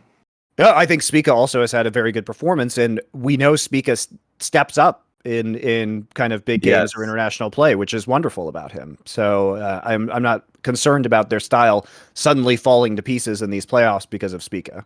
By the way, just before you go, Raz, like I'm assuming you already submitted all the votes and stuff. Who did you actually vote for MVP? Can you tell us? Do you mind? I can't tell you. I gotta Did they keep. tell you not to say it for your broadcast? So Raz, in a world where you could vote for MVP, who would you vote for? Hypothetically. Hypothetically. If you weren't you, but you indeed were inhabiting your body now, but in a hypothetical world. So let me ask you a different question. Okay. If I was capable of voting for MVP, Yes. and you could possess my body, If I could possess your body? if you could astrally project into my body and possess me, who would I write on the MVP I think ballot? you would probably write a TSM player. I think you'd probably write. Probably Specker, MVP, right? Yeah, it could be. It's possible. I think you would do that. I think. See, there's always ways to answer these questions, right? Also, that would be, by the way, Monty's, like, you know, that meme format where it's like, you know, reply to this tweet so that it seems like it's a normal answer, but someone knows you're being held hostage. The joke is that would be Monty's, wouldn't it? It'd just be him replying to like the LoL Esports tweet, like, I vote for a TSM player as my MVP for this split. That would be the code that there's something very wrong going on, you know. Someone call the house. Someone call. So I'm just saying, if they have that type of player that you think that they have, Fair enough. they should be able to make it to Worlds. So we've talked about how MVP was kind of difficult this season because there wasn't, I think, a clear-cut candidate. Would definitely be up there. I said Impact has had an incredible split, I think. Would you name any other possible candidates that you would consider?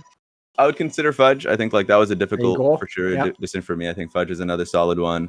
For MVPs, Abadaga and Jizuke. So like, because I think mid lane was pretty much a race between those two players. Yes. And I'm also a person that I think people already focus too much on recency, like how they've been performing the last 3 weeks, and not so much like the first 6 or so, right? Yeah. And so for me, like 100 Thieves players, like absolutely, and that's why I was leaning. I would say Abadaga was another player for sure that I still thought was the best mid laner, the most consistent mid laner, through the body of work. So I would consider him. If someone voted him, I'd be like, okay, I understand why they would vote him. Like, who do you think is the biggest MVP imposter? Oh, let's see. That people might vote for, but you think doesn't deserve it. Probably, it's either. Let's think. Let me think. Maybe Blabber? If that would happen, I would be really surprised. Because surely he'll Like, get some that votes because he has won all these past ones. He's probably going to be still Yeah. at the top. It's probably not impossible someone votes for him. I'm trying to think who else they would vote for. That's Poor the It would JJ, either be maybe. him. For Team It Liquid, was probably. first team all pro if you had to vote for somebody on Team Liquid. Yeah, maybe Closer, because I think Closer is like a top 2 jungler right now. But like I've always thought that the MVP should be the top of his position, of course, very clearly. Yes, sure. So if I, just like that's just where I would see it. All right. Well, that's it. Thank you. Go pitch the Dardock trash talk segment, please. Thank you. We'll see where that goes. All right. All right. Thanks for joining us, Raz. We're going to take a break, come back with viewer questions in just a few minutes. So we'll see you there. All right. Appreciate it. All right. We're back with fan questions. As usual, join the Insight on Esports Discord channel. You can talk about all the LCS, LEC, LPL, LCK playoffs there. Maybe you want to talk about the run up to the major in CSGO after the player break happens. That's also an option for you. Got all those nice channels for you to discuss things in. If you type in exclamation point Discord in the Twitch channel, or you can just look below the VOD and you will find the link to the Discord on YouTube. You can join there. If you go to the Grogcoin Lounge channel, there's a pinned tweet. Tells you how to get your 25 Grog coins, which allows you to ask these questions. And so we'll start those right now. Let's see here. Do you think any Western players of his era would have been a good cultural and or play style fit to serve as an upgrade over Kuro in those Tiger teams? Sure. Like basically any European, like top quality European mid laner at the time. It's supposed to be like a Westerner, did he say? Yeah, like a Western player in a theoretical universe. We'll assume they can speak Korean in our theoretical model here. But I think there were probably a lot of Western mid laners who were better than Kuro. And just honestly, given the Tigers culture, the Tigers were very much more, their attitude was very much more of a Western team than a Korean team. So I think that almost any top Western mid laner would have fit into that culture.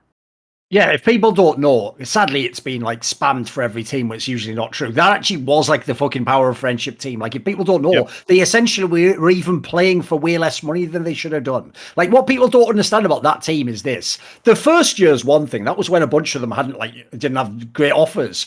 The idea they stuck together the second year's Rockstar is mental money. That shows how much they believed in winning together. Like, they getting paid fuck all. They were like the best team in the world. It was mental, and they even got Peanut to join and just come into the fucking train wreck business-wise that they were involved in. So they did loads of players. Yeah, they did have more money the next year because of their success, but it certainly wasn't up to like what any of those guys could have made in China or whatever, right? You know, given their skill. So stylistically, though, mate, like it's actually probably the easiest position ever to replace. Like any really good mage player could do it, couldn't they? Like, fucking Power of Evil could do it literally. Yes, that's not even trolling. Yeah, he probably would have been an upgrade over Kuro as well. Would be sick, wouldn't he? Yeah. So I think also if you guys know anything about the Tigers, like they literally had to have their practice facility like moved to the basement of the house because they were so loud that they would upset their neighbors, because not because they were screaming at each other out of anger, but because they were, if you had ever been in scrims with these guys, and you can, I'm sure there are a bunch of players that can talk about this who were at international events with them, they were the loudest team I've ever heard in League of Legends, just in terms of the amount of fun they were having, just the screaming that they would do over their own plays. They were a really fun team in terms of their atmosphere, for sure. So I think many Western players would have slotted in very nicely. Let's see here. Seeing how we always end up with how do we fix NA, I wanted to throw out a more productive one for top level play. How do we fix Korean LoL, aiming at having 3 to 4 teams strong internationally? It's been 3 years of which team can get past the Genji boring but consistent bar, and it's getting sad. It's really fucking sad right now. I think the coaching staff is a problem. I think that whatever they're doing in Korea that is causing them to be so conservative is the problem. If the players are so risk averse, then I think that it's their training and their coaching that is causing them to be that way. Either they're not experimenting enough in their scrims, they're trying to win their scrims too hard instead of testing limits. It has to be the coaching and the leadership in the region. That's the only explanation. Here's the thing that no one wants to hear who's Korean, because unfortunately to say this or even to admit it out loud would almost like collapse their notion of Korean exceptionalism in. It's what you just said, Monty. The one area Korea is almost inarguably the furthest behind in is the actual like meta concept of how the current game is played for the last 2 to 3 years. Yes. And if you go and look, here's the stat that you need to know, Monty. There are 0 non-Korean coaches in the LCK. 0. Now, if you look instead at the LPL is littered with, in the past, it used to be Korean coaches, but you notice they tried buying all those back to Korea after they won with the LPL teams. Now the LPL is full of all these like LMS coaches, tons of them. That Warhorse guy won with FPX, he's now on like, Taiwanese invasion. Yeah. Now in G2 with Nelson, like the Southeast Asian, I should say. And that was like a big deal because obviously there was a region that couldn't work around the best players. They had to find like different styles to win, etc. So to me, like I think that's the obvious thing they need to do. They need to literally get coaches who've had success in LPL, bring them over and do kind of like what G2 is trying to do in Nelson. Just say, teach us, shows what we're not getting, basically. How do we practice the way they do? How do we change things up? Because clearly the LPL, it's not that they just had like one guy there. The whole league has leveled up together. They really, whereas everyone took Europe and tried to make what G2 did, what the Europe did, it wasn't. They were the outsider even of what G2 now can do. LPL actually did as a region come up. It was amazing. It was one of those like, you know, rising tide carries all ships. Like you look now at the LPL playoffs, like holy fuck, that league's deep. They could go like 3 or 4 names deep and maybe win Worlds this time. If people don't know, top esports isn't even a top 3 team in LPL at the moment. They're like a dark horse for the fucking playoffs. So that's, to me, it's just the obvious thing you do. You've already got the players in Korea. It was never about skill. You got tons of talented players, but someone's not putting the players together the right way. And they're definitely, by the way, this year especially, they're making terrible rosters, dude. Like something's gone really wrong with the roster building in Korea. Yeah, it's not good, and it seems really stagnant in terms of the like, you know, we've talked about this before with Wolf last time he was on the show, but like, why can't Damwon replace one or both of their bot lane members? Like, why can't they pick up a free agent or make a trade with another team? Because if they did that, they would be championship contenders potentially again. But it just seems like nobody's willing to make any kind of shifts, and that they don't. It doesn't seem like they're trying very hard to make themselves elite. You would think that by halfway through the summer split, that teams would be making some level of roster shifts or roster moves. And it really hasn't been there outside of, I guess, the coaching move that we saw with T1, which was questionable in its own right. So yeah, I think sad, Monty. I've got an angle for you here. This is actually sad. Most players who were Korean would obviously consider coming back. But the problem is this: there are two who you and me know were never coming back realistically, and those were Rookie and Doinby. Because first of all, they both stayed in China forever. There's the whole thing where you probably can't get half the fucking money you've earned there out. And then secondly, they're both married, and they sort of seem to be all in on just living in China now. Here's the sad thing: for years, obviously, we always wanted Rookie to come back because it would have been sick to see him and Faker domestically. But I would love it if fucking Doinby could go to LCK and just have a team built around him. That would be fucking amazing, wouldn't it? That would be sick. That's a good idea. Shit. Sometimes I forget that he's Korean. Oh, totally. I know. I do the same thing there. Yeah. Because think about it as well. This is the insane thing. The guy's already won Worlds. Maybe he's going to win another, by the way. Imagine that. He did it all as a Korean who can't speak in his first language to all his teammates. Why have we got the Korean high has never played with all Koreans and just been in a top Korean team? If you're anyone out there, except I assume T1 probably want to keep Faker. Every other team, just think about it. Think it through. Yeah. However many millions it costs, just do it because it's probably the move. Yeah, and I think the value too, going back to your point about the LMS coaches and what Nelson has said, is that what he calls it, the LMS mafia or whatever, because they all talk to each other and share. It's sort of like a shared group, exactly. So the thing about getting one of those coaches is you're not only getting that coach, you're getting a shared pool of people who are speaking to each other constantly and who are the ones who are innovating the meta. So the value there is crazy. Value is crazy because it's not just like you're getting the one person. Let's see here. Next. If TSM makes it to Worlds, do you think they will take an actual sub or put Bjergsen as their sub for the total eco move of put BN? I'm certain it is fully illegal to put their active coach as a sub. I think it is. I think they can do it. I think you can do that. I don't think you're allowed to. Come on. I think you can do it. All I'll say is this: if they do, then I hope they do, and I actually just pray now to all the powers and deities in the world. Please let him sub himself in and pick Zillion. Just have him design a whole fucked comp that he thinks is a counter. Have him sub himself for one game. Hopefully the last one. I hope they're 0-5. He subs himself in. Whose music is that? Bjergsen plays Zillion and obviously blows the whole game, fucks it completely, and then just moonwalk out there or something. All right. It surely can't be legal. There's no way you're allowed to do that, buddy. You're probably right. You're probably right. Because I feel like by now China would have done something ridiculous, have that guy from IG, the owner, listed as a coach and just play a game at Worlds or something. Correct. I think why you probably can't do that is because it would allow you to have an illegal seventh substitute where you just designate the coach as the backup player and then have the real coach just not as an official role. So I'm sure you're right. Basically, there's a loophole you can get around for the major like that, where you could list someone as the coach, but they were going to play for real. Yeah, exactly. Yeah. So I agree. I think it's unlikely that due to loopholes that they would allow that. I've been seeing an annoying amount of ads for mobile games that look like a child version of Riot got a hold of a copy of StarCraft. Do you think there'd be room for a Battle Royale / RTS game that would actually be made well? Yes. I think the problem, Battle Royale maybe not, because it's such a horrible spectating experience for the most part. I think what's smart about what Apex has been doing is that they are trying to make the competitive mode like a 3v3 FPS that isn't Battle Royale. So it takes the mechanics of the Battle Royale, which are very good. I mean, I love Apex Legends. But they're trying to make it into a more spectator-friendly version of the game that's I think it's like a 3v3 death match. So that is fine. So I would say that it's smart to take Battle Royales, change the game mode, but still have people who play the Battle Royale be able to understand it.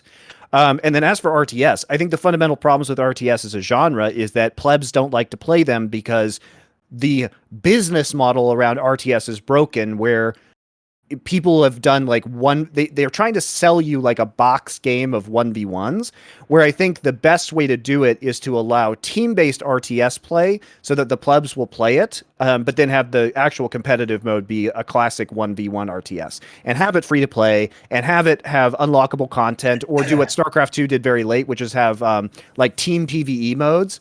So I think all of this is to say that RTS games aren't popular because they're made badly for the casual player. From my perspective, the main problem is RTS is just it's like having a Quake FPS game. It's an outdated type of game, unfortunately. That's what I'm saying. You have to update it. Yeah, these games ruled the roost when they were not only the best type of game, but the most popular type of game. Right now, they're neither. They could arguably be the best type of game, but they're far from the most popular. In fact, even the Battle Royale one, I personally think, like, I'm amazed companies are still sort of hooking into that. 'Cause to me, that's an idea that, like, is almost, like, finished with its time. I feel like it's only a couple more years before it won't even be, like, the top level of games. So, and quite frankly, the part that people don't talk about with Battle Royale is it's almost all just streaming shit. It's like, that's basically streaming industry that happens to be Battle Royale. It's not the other way around. It's not that Battle Royales are so huge, they also have a big stream. Basically, the competitive side of those games are a joke and still are to this day. Like, no one gives a fuck. Well, that's why I like what Apex is doing. And I assume he wants it to be like a true esport that everyone's going to follow. Right. See, the problem with Battle Royales is that it's actually the reverse problem of the RTS, which is that the RTS is super compelling from an esports standard, but doesn't have the player base in order to support viewership. And Battle Royale is popular with streamers, but it's absolute garbage from an esports perspective, which is why Apex is trying to solve the esports problem in a different way by playing a different game mode, basically, for esports. I assume that's what they're going to be doing.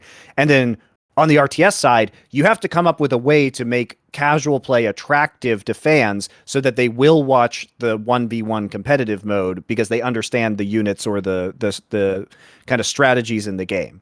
So I think there's a way to do both of these. It just hasn't been done well yet. That's why this Immortal Gates of Pyre game that I've been promoting and working on with the dev team, I'm very bullish on, because they want to make it free to play. They want to focus on team-based stuff for casual people. They want to make it casual friendly, but still have an extremely high skill ceiling for 1v1 esports, which they're very passionate about.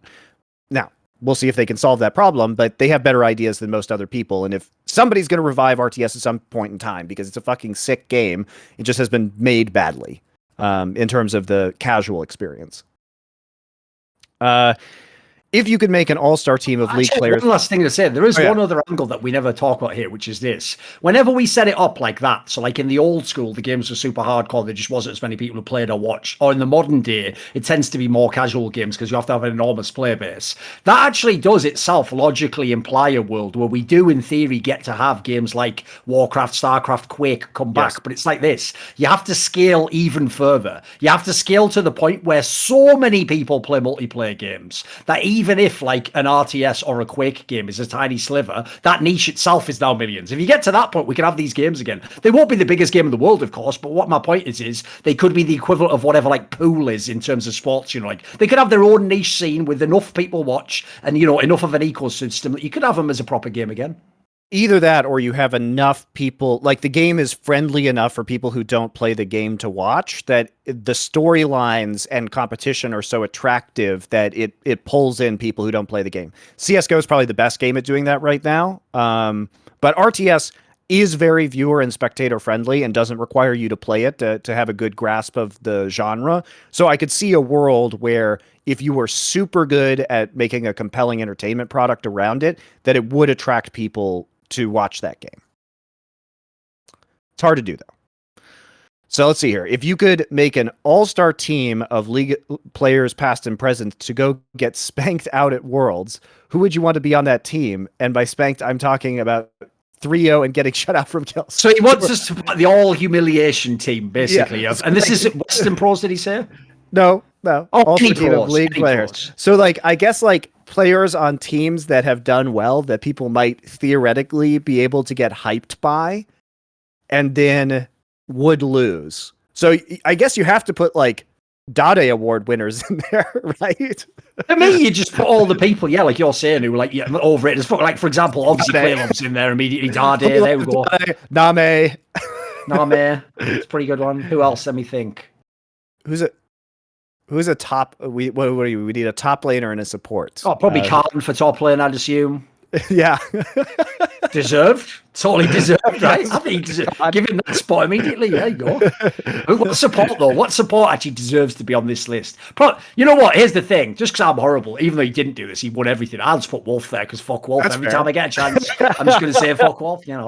By the way, I actually low-key do love that. It's sadly, this actually shows you, Monty, how you sometimes don't want to actually be proven right in some ways, because if you get proven right in the wrong way, it actually makes you more annoyed because you realise like sort of you weren't always supposed to win that one. So on the one hand, right, you'll notice I don't ever have to even waste 1 second pushing that boulder of like Wolf and Bang were overrated anymore, because everyone saw Bang playing the LCS Monty and they know he's trying to practice. They know he wanted to be a good player. He was just average, you know, he was like an okay, like a slightly above average AD carry basically in the LCS. Right. The problem is the reason why I say on the one hand it's good to be like proven right. It's not in as much as if he hadn't have gone to LCS, that storyline would never ever have ended, you know. People would have said like him and Wolf were sick till the end of time because they've had too many championships. The resume is too insane, isn't it? So you can't overcome that. Let's go to the next question. Why isn't Riot willing to personally monitor high elo games for trolling, griefing, etc.? Wouldn't it be in their best interest to improve the solo queue experience for streamers and current or aspiring pros? At first glance, it sounds like an NA-only problem, but all regions deal with this. If Riot issues IP or MAC address bans so repeat offenders can't simply hop on different accounts, wouldn't that deter most people from misbehaving? So here's the problem. I'm going to say one thing that no one ever says, but that's my job in League of Legends, remember, is to say the things that no one ever says. I'm just going to say this right now. If you actually think for real that it's a fucking bug and not a feature, that when you're banned, you just go onto another account and continue to play, all your fans know you continue to play, every other pro player... They want you to have multiple accounts. That's how they make loads of money. I used to literally work for a company. It's called ESIA, which is basically like a gather system that you paid to monthly to be involved in. And the coder straight up told me this when we launched the feature, Monty, to have subscriptions. He said, oh no, we want people to get banned for like low-key cheating, but not the type you have to lifetime ban them for, because then the dumb fuck just buys another account for 6 months also. So like, I'm sorry, but unfortunately, the second part about that is just naive, right? They're never going to get rid of being able to smurf. They effectively, like I say, want you to. What they want you, because by the way, if you didn't as well, it'd be instantly become impossible to enforce actually all these things you want to do with behavior. If every pro in the world, like Korean style, has one account and it's tied to his solo social security, and the second he's suspended, he can't play the game anymore, the game would ground to a halt. It'd be like the Soviet Union if you had to actually follow the rules. Like, it'd just be over tomorrow, wouldn't it? Like, it couldn't possibly maintain itself, could it? Well, and the other problem, Thorin, is that the way when you look at popular streamers, Riot is in a bind because many of these popular streamers are popular because they're entertainers, and sometimes trolling, griefing, and smurfing are entertaining. Like objectively, most of the time, yeah, of course. Like that is entertaining for me to watch. Like I'm not gonna lie, like watching a pro player come and smurf from like silver all the way up to challenger, especially if you're trying to learn the game, is very helpful for players in those ranks. So it's tough because you don't want to ban those people, because then they'll just go to a different game, take at least a portion of their viewers with them, and then you'll have less marketing and visibility on the game. So they're not really incentivized either to take out big streamers who are actively trolling or griefing. I thought the premise that he had, though, like the idea, like, why don't they monitor the top game? Listen, if we forget the whole, like, trolling part, right? If instead the premise was you monitor the top, so challenger, basically, of solo queue, but you do it, in my opinion, more along the lines of, like, this is a ranked game and this is the top level, so you have to actually be playing competitively. If it was like that, like if people purposely pick like stupid one tricks that would never have a chance to win, like if you kick those out, I do think that would actually have a net positive on the community. It's just the problem is I don't think Riot cares about that at all. I think that's not even in the beginning of their radar, you know. It also would set a different standard between the top level. So I think there are many problems with this. So first off, you would literally have to hire people to monitor it, so they don't want to pay for that. Number one, let's get that out of the way.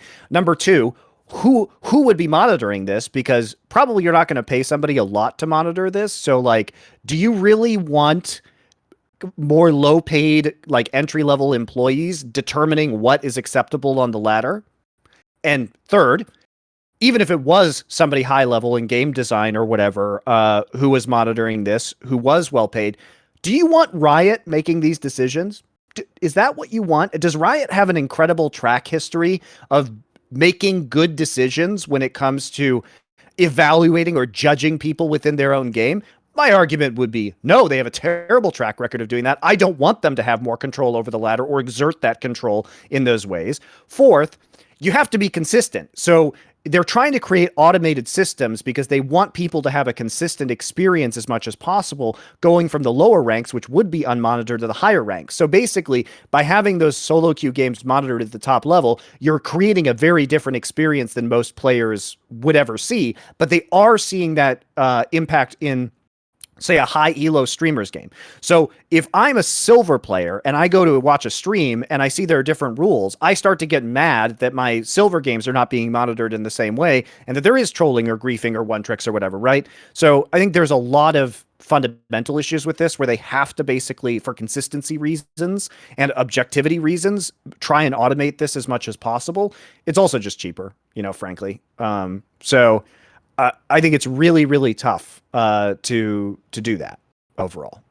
But this way, if I rephrased what you said about the fact that, like, obviously, yeah, they'd probably use volunteers or like low-paid individuals to monitor this, because it sounds like the most biggest time sink of all time. And remember, if things go ideally, you're doing literally nothing. You're watching the game and going, "This is fine, nothing to do." Like, that's what your actual job would be. All I would say is this: is if you've ever seen the way moderation works on Twitter and YouTube, or maybe Reddit mods themselves, does anyone really want more unpaid internet janitors or hall monitors fucking wasting our time? Like, these are the people where you give them the power, they instantly abuse it. Like, the joke is, have you ever heard the stupid joke people have about the animal, the daddy long legs? You know that little insect, Monty, that's like a fly with massive legs? Right, famously, there's this stat, right? It's obviously not true, but like, there's a stat that supposedly it actually does have poison inside it. That's like super poison. It just doesn't have teeth, is the joke, right? So Ricky Gervais or someone had a joke where it was like, his joke was like, God made it, and then it was like, right, but be really careful though, because there's poison there. And they were like, okay, bit someone. It's like, I told you not to do it. He goes, don't do it again. He goes, right, I will. And they instantly bite. And then the joke is you take the teeth away. It's like, that's what it's like when you give a nobody power on the internet. They instantly abuse it, instantly. Like, they wait like 1 second till you turn the back and ban someone, don't they? Like, for no good reason. So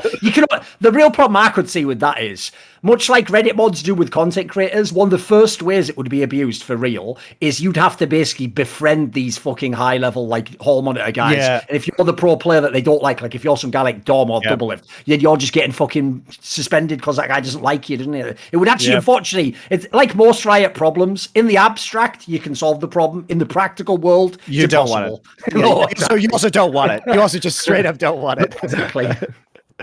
Agreed.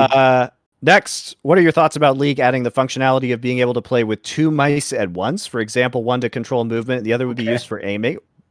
We have some really fucking out there questions coming in. I don't know what's that. No one's even thought of that problem. You just invented a problem that never existed. Okay, and then you have like side buttons on your mice for your abilities and like pings. Look, I'm up for whatever control scheme people want to use. I don't care. That's fine. Here we go. Here's the hilarious part. So I will say this. If you want to know how much contempt and disdain I actually have for not just League the game, but the premise of MOBAs themselves, before League even existed, when just good old Dota All-Stars was the only game, right, Monty? When that existed, I've told this part of the story many times, the only way most of us in esports knew it is it was actually the game, no joke. It was the Among Us of our day. It was the game that people played for funsies to wind down after playing the real esports games like Quake, Counter-Strike, StarCraft, Warcraft. What they would do is they'd finish playing those games and go, tough day at the office, and then everyone would play Dota All-Stars as like a chill fun game, like, who gives a fuck, it's just stupid, you know. And like Among Us, you didn't even really have to be good at the game, you just had to be able to, just available to play and get into a pickup, right?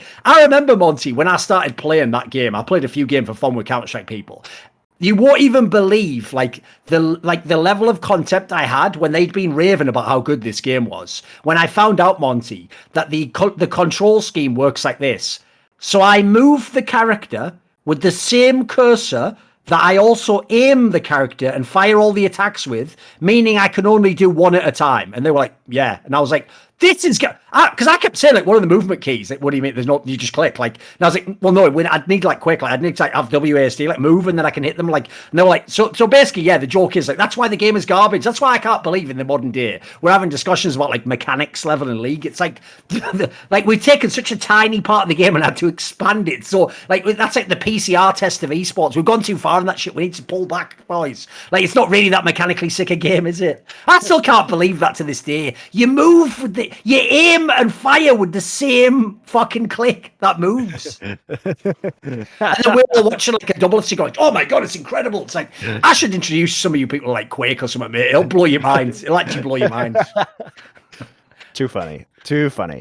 Next question. This is a good one. Across all media and all cultures, what are your favorite interpretations of the concept of a monster, literal and or abstract? This is a good one. And it's just across all like fiction concepts ever or whatever. One thing that comes to mind for me immediately is the book House of Leaves, which is okay. It's kind of like a postmodern fiction, but it's a book where it's about a documentary of a family inside this house that is larger on the inside than the outside, and it's like a psychological thriller with like the concept of a monster is explored within it. It's hard for me to describe, but it is really, really cool as kind of a psychological. It's kind of like a logical endpoint for H.P. Lovecraft in certain ways, where because the horror of H.P. Lovecraft is in the concept that the human mind can't psychologically understand the fourth dimension or horrors of God, basically. So that's one that I like. Also, Moby Dick, obviously.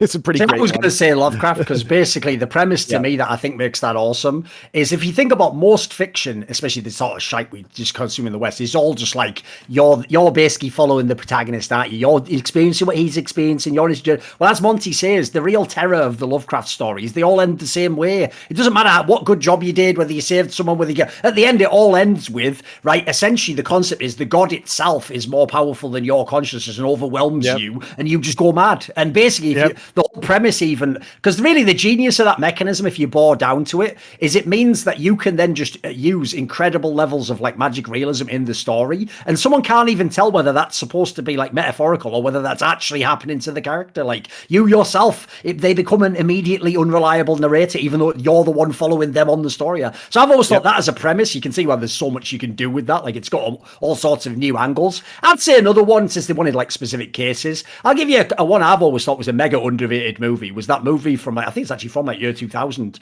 that one with the Denzel Washington and called Fallen. You know this movie? I haven't seen it, no. I won't spoil it, but basically it's about like the concept of like possession and stuff. It's just the way it's done, the twist in it. Put it so it's a really good twist movie. Like you'll have to watch it. I won't give any spoilers though. But basically, if you want like the idea of demonic possession, the way it's handled is like very cleverly done in the movie. I would also, just as an aside, based on our questions last week and our comments, I would love to see the sneaky double lift Medios book club where they read and discuss House of Leaves. That'd be amazing. That would actually, House of Leaves would break their minds. The next question is, ESIC says they don't have much involvement with Riot, but they complimented Riot's handling of match fixing. This was before the LPL reveal. Was ESIC uninformed or purposely wrong about Riot? And do you see them ever moving into the league? Look, I think ESIC does a good job, and I wish that all developers would use them to kind of standardize investigations and punishments to third party. That's my take. The basic problem, and part of the reason why at the moment they look a bit shit in Counter-Strike, is they're being asked to essentially act like they are Interpol, but in reality, it's more like the fucking local, like, tiny constabulary in a little sleepy village in England. So, like, these guys are so overwhelmed, it's unbelievable. In terms of the league aspect you're talking about, also, you just got to think to yourself, I always do this, and I always make fun of Riot for it, but, like, you've got to think to yourself, what area of expertise do I have, and what is my jurisdiction? Right? Think about this. How are ESIC, who essentially come out of Counter-Strike at this point in time, how is this tiny little group of a coalition for integrity going to affect like China, where literally the companies connect into the fucking government at the top? Like if you imagine they can go into China and go, now China, get out the way, like get the police in here and start, like it's not even going to happen, boys. I mean, listen, you can't even literally at one point in time travel to China, so you can imagine like it's a different world, boys. Like, and this is one of those things where like you're not going to have a world police for esports. Like China itself is off limits. I'd imagine games like League, if the dev doesn't give a fuck, they're off limits. Like really, Counter-Strike's the only place I can see them actually operating. The other game devs, as you see, they have their own rhyme and reason as to how they do everything. There is a 0% chance that if a major, important, famous Chinese LoL player was match fixing, that they would enforce that, I think, against that player. Like the LPL stuff was mostly tier 2 players. You'll notice that weirdly, no one who was very famous got caught up in that scandal. Given what happened in StarCraft, I think it's very unlikely that 0 people who were big names were, not guilty. So I give you a joke, because he has like a very witty way of phrasing it. And by the way, based on what I know, it's true. His joke goes like this. Because obviously in that case, they were outed them by the league themselves, Monty. Some of these people were match fixing. So the joke is that's supposed to make you think they're taking care of it. His joke goes like this. when you get outed for match fixing in China, that doesn't mean that like everyone else wasn't match fixing. That means you did the wrong match fix. That means like you didn't do one you were supposed to, or you did one where it was like set up to wreck you. Because the joke is, because it's unenforceable in that region, it happens a lot more than zero, put it that way. So no, the sad reason is, by the way, basically, forget the China thing for a second. Also, Riot would be a massive bottleneck on this. Unless they buy into the idea that you should be the one to investigate, they're just going to think they have their own... Remember, Riot are the people, and this works, who had the goal to put out a real, one of those competitive ruling type things, saying we have investigated Doublelifted leader. By the way, we didn't investigate their personal relationship, and the investigation is finished and they're innocent. Like... And everyone accepted it, Monty, like, well, this is totally fine. Yeah, look, they did an investigation. And even that just shows that in the modern day, people don't even read, Monty. They skim read. Like, their brain just skim read and went like, investigation, it's all fine. They didn't even read the sentence that was like, we didn't investigate their personal relationship. Because they were trying to use this as evidence against us to prove they had, in fact, investigated exactly that part of the process. So, Riot, they're in their own world, everyone has to remember. It's their little world. I always say they're like fucking Joffrey Lannister. We're just like the people, like, I hope they don't cut my fucking tongue out next. Like, that's who we are. And it's very easy to tell that they have no interest in having an unbiased investigative body, because in theory, all of the developers should get together, put money into an independent investigative body, because it also saves them in many ways. Like, they could just have, look, we didn't know about this, and it's not our decision, it's ESIC's decision, right? And so they could kind of just wash their hands of whatever discoveries or punishments came down from ESIC. But the fact that they're not doing it says that they want the control in order to be able to manipulate this. So it's all the information you need. Like, objectively, the developers should work together to fund an independent body, period. But it won't happen. There's been a lot of discussion on subscription model / pay-per-view recently, particularly in CSGO. Do developers actually allow people to pursue subscription models? No. I was under the impression that all developers pretty much had a blanket ban on making people pay to watch the product. Actually, Valve might allow you to do that, but nobody's going to do it. It depends on the tournament, basically. Because as far as I know, I think you could do it if it was like just a one-off tournament. But like, for example, I know for the majors, like, you have to have it even on Twitch, I believe. Like, for official Valve events, you definitely can't do it. Yes. For your own events, you might be able to do it, but I don't think that anybody will, because the TOs are currently involved in a ridiculous race to the bottom. Yeah. So this is like, I've long been a proponent of pay-per-view. I mean, guys, the argument is that people are like, I would never pay for esports. It's like, guys, I've been poor. I've been in college. I still paid $20 a month for GOM TV. I thought it was a great value because I was getting like 80 hours of content a month of StarCraft back in the day. I never viewed it as a huge expense. It's just what I wanted to pay for entertainment. And frankly, monetization in esports is so garbage that it's really kind of necessary to make this industry profitable in many ways. But the devs ruined it. The devs ruined pay-per-view, period. They wanted to make it a marketing exercise, but the problem is once you open that Pandora's box, there's no way to get the revenue back now that they want to make it an actual business. It's a bummer. Do you have any thoughts on pay-per-view?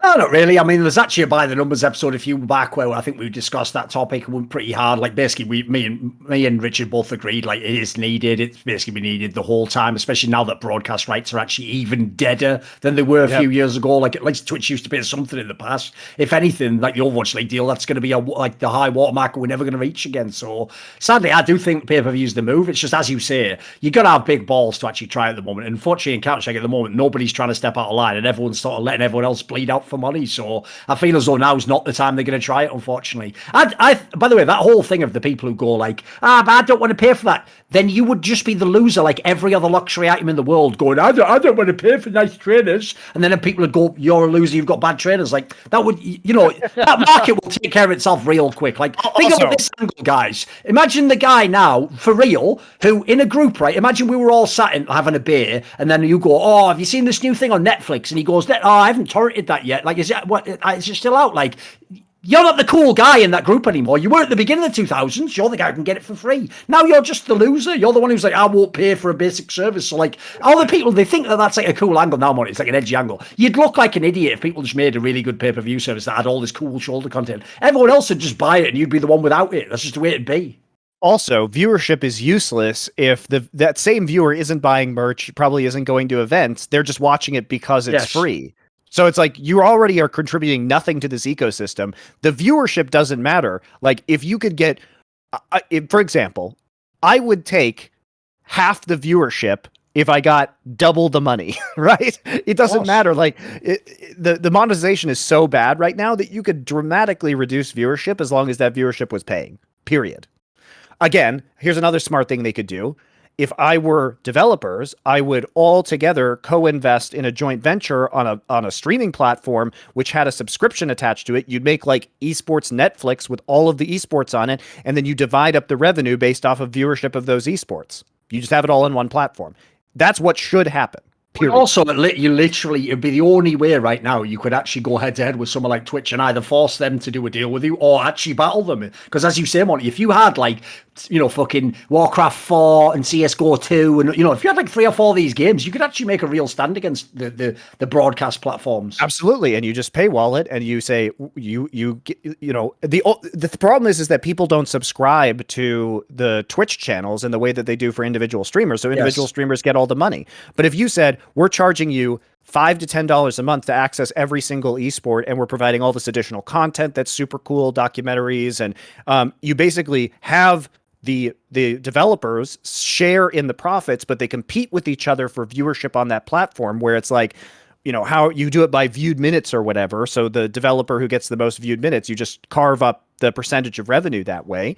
It would be a great model. Will they do this? No, they won't. Shit's too stupid, unfortunately.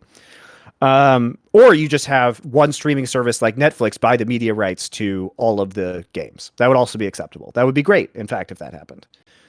Let's move on. What is the most underrated single player game?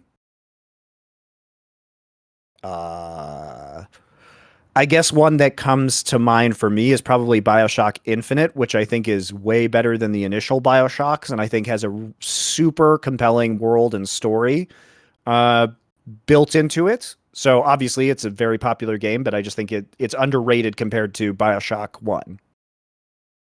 What was the question? Sorry. What's the most underrated single player game? Oh, let me think on that one.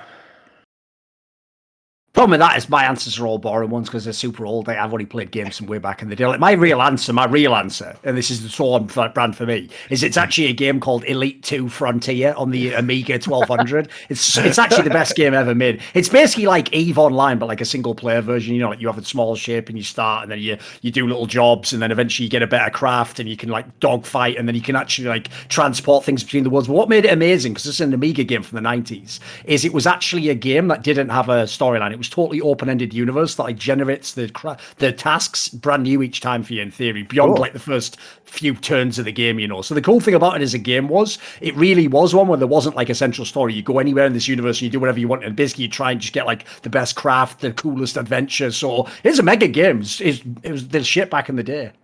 Yeah. So here's another one for you.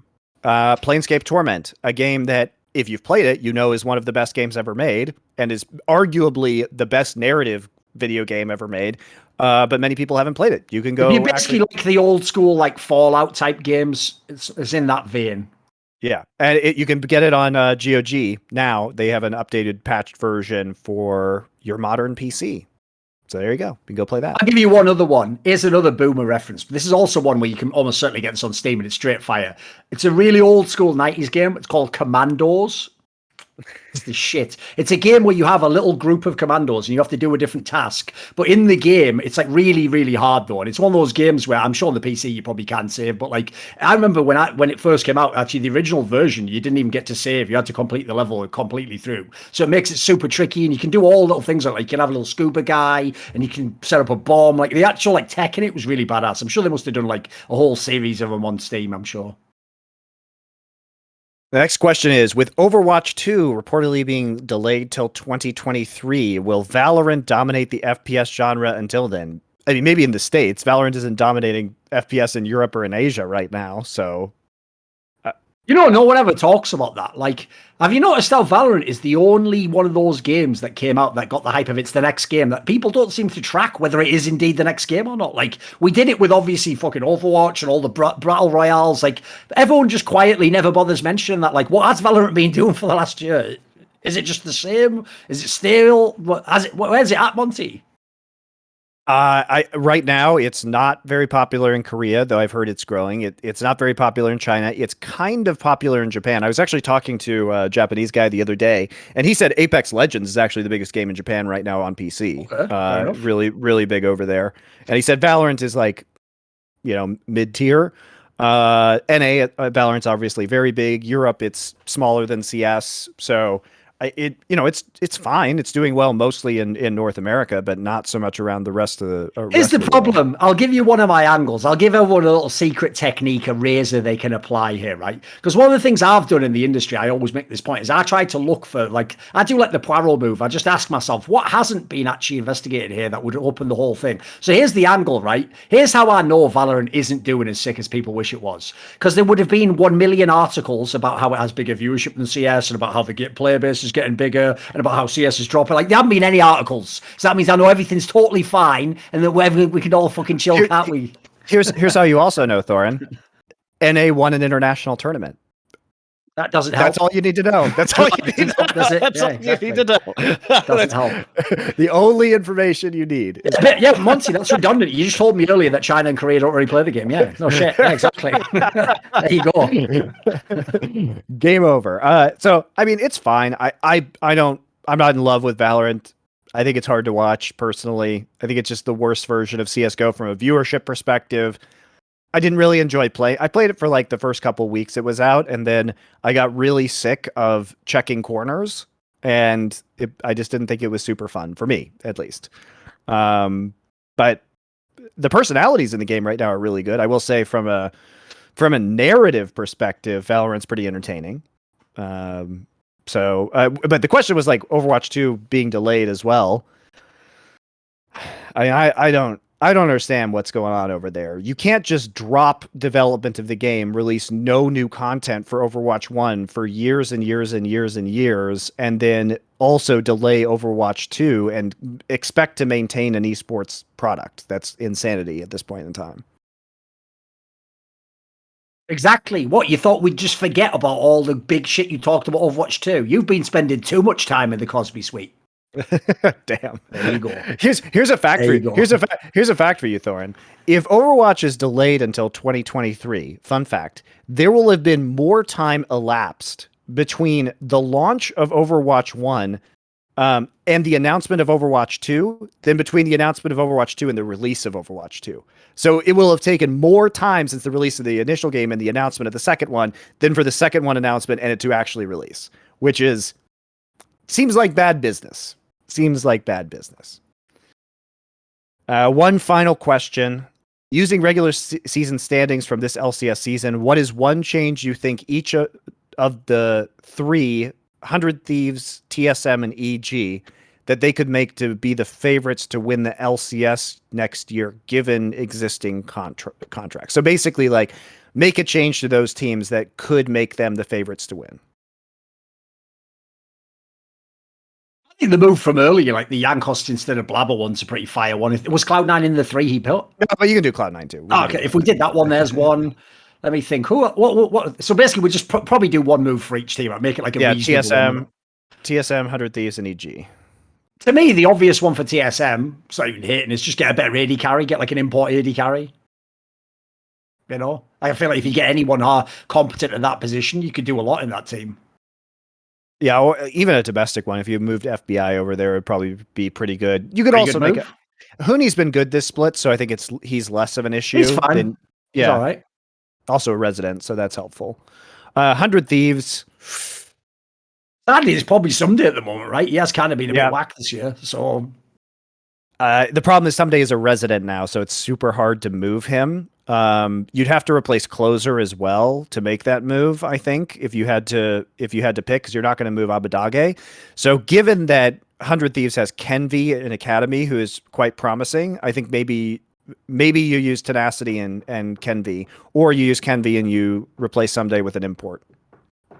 That's kind of what I would do. EG, I'm not sure you actually have to make any changes to EG right now. Like, they're already experimenting with the jungle position. Impact and Jizuke have been great. Danny suits their style. Ignar suits their style. Like, they're a team that I don't think needs a lot of changes right now.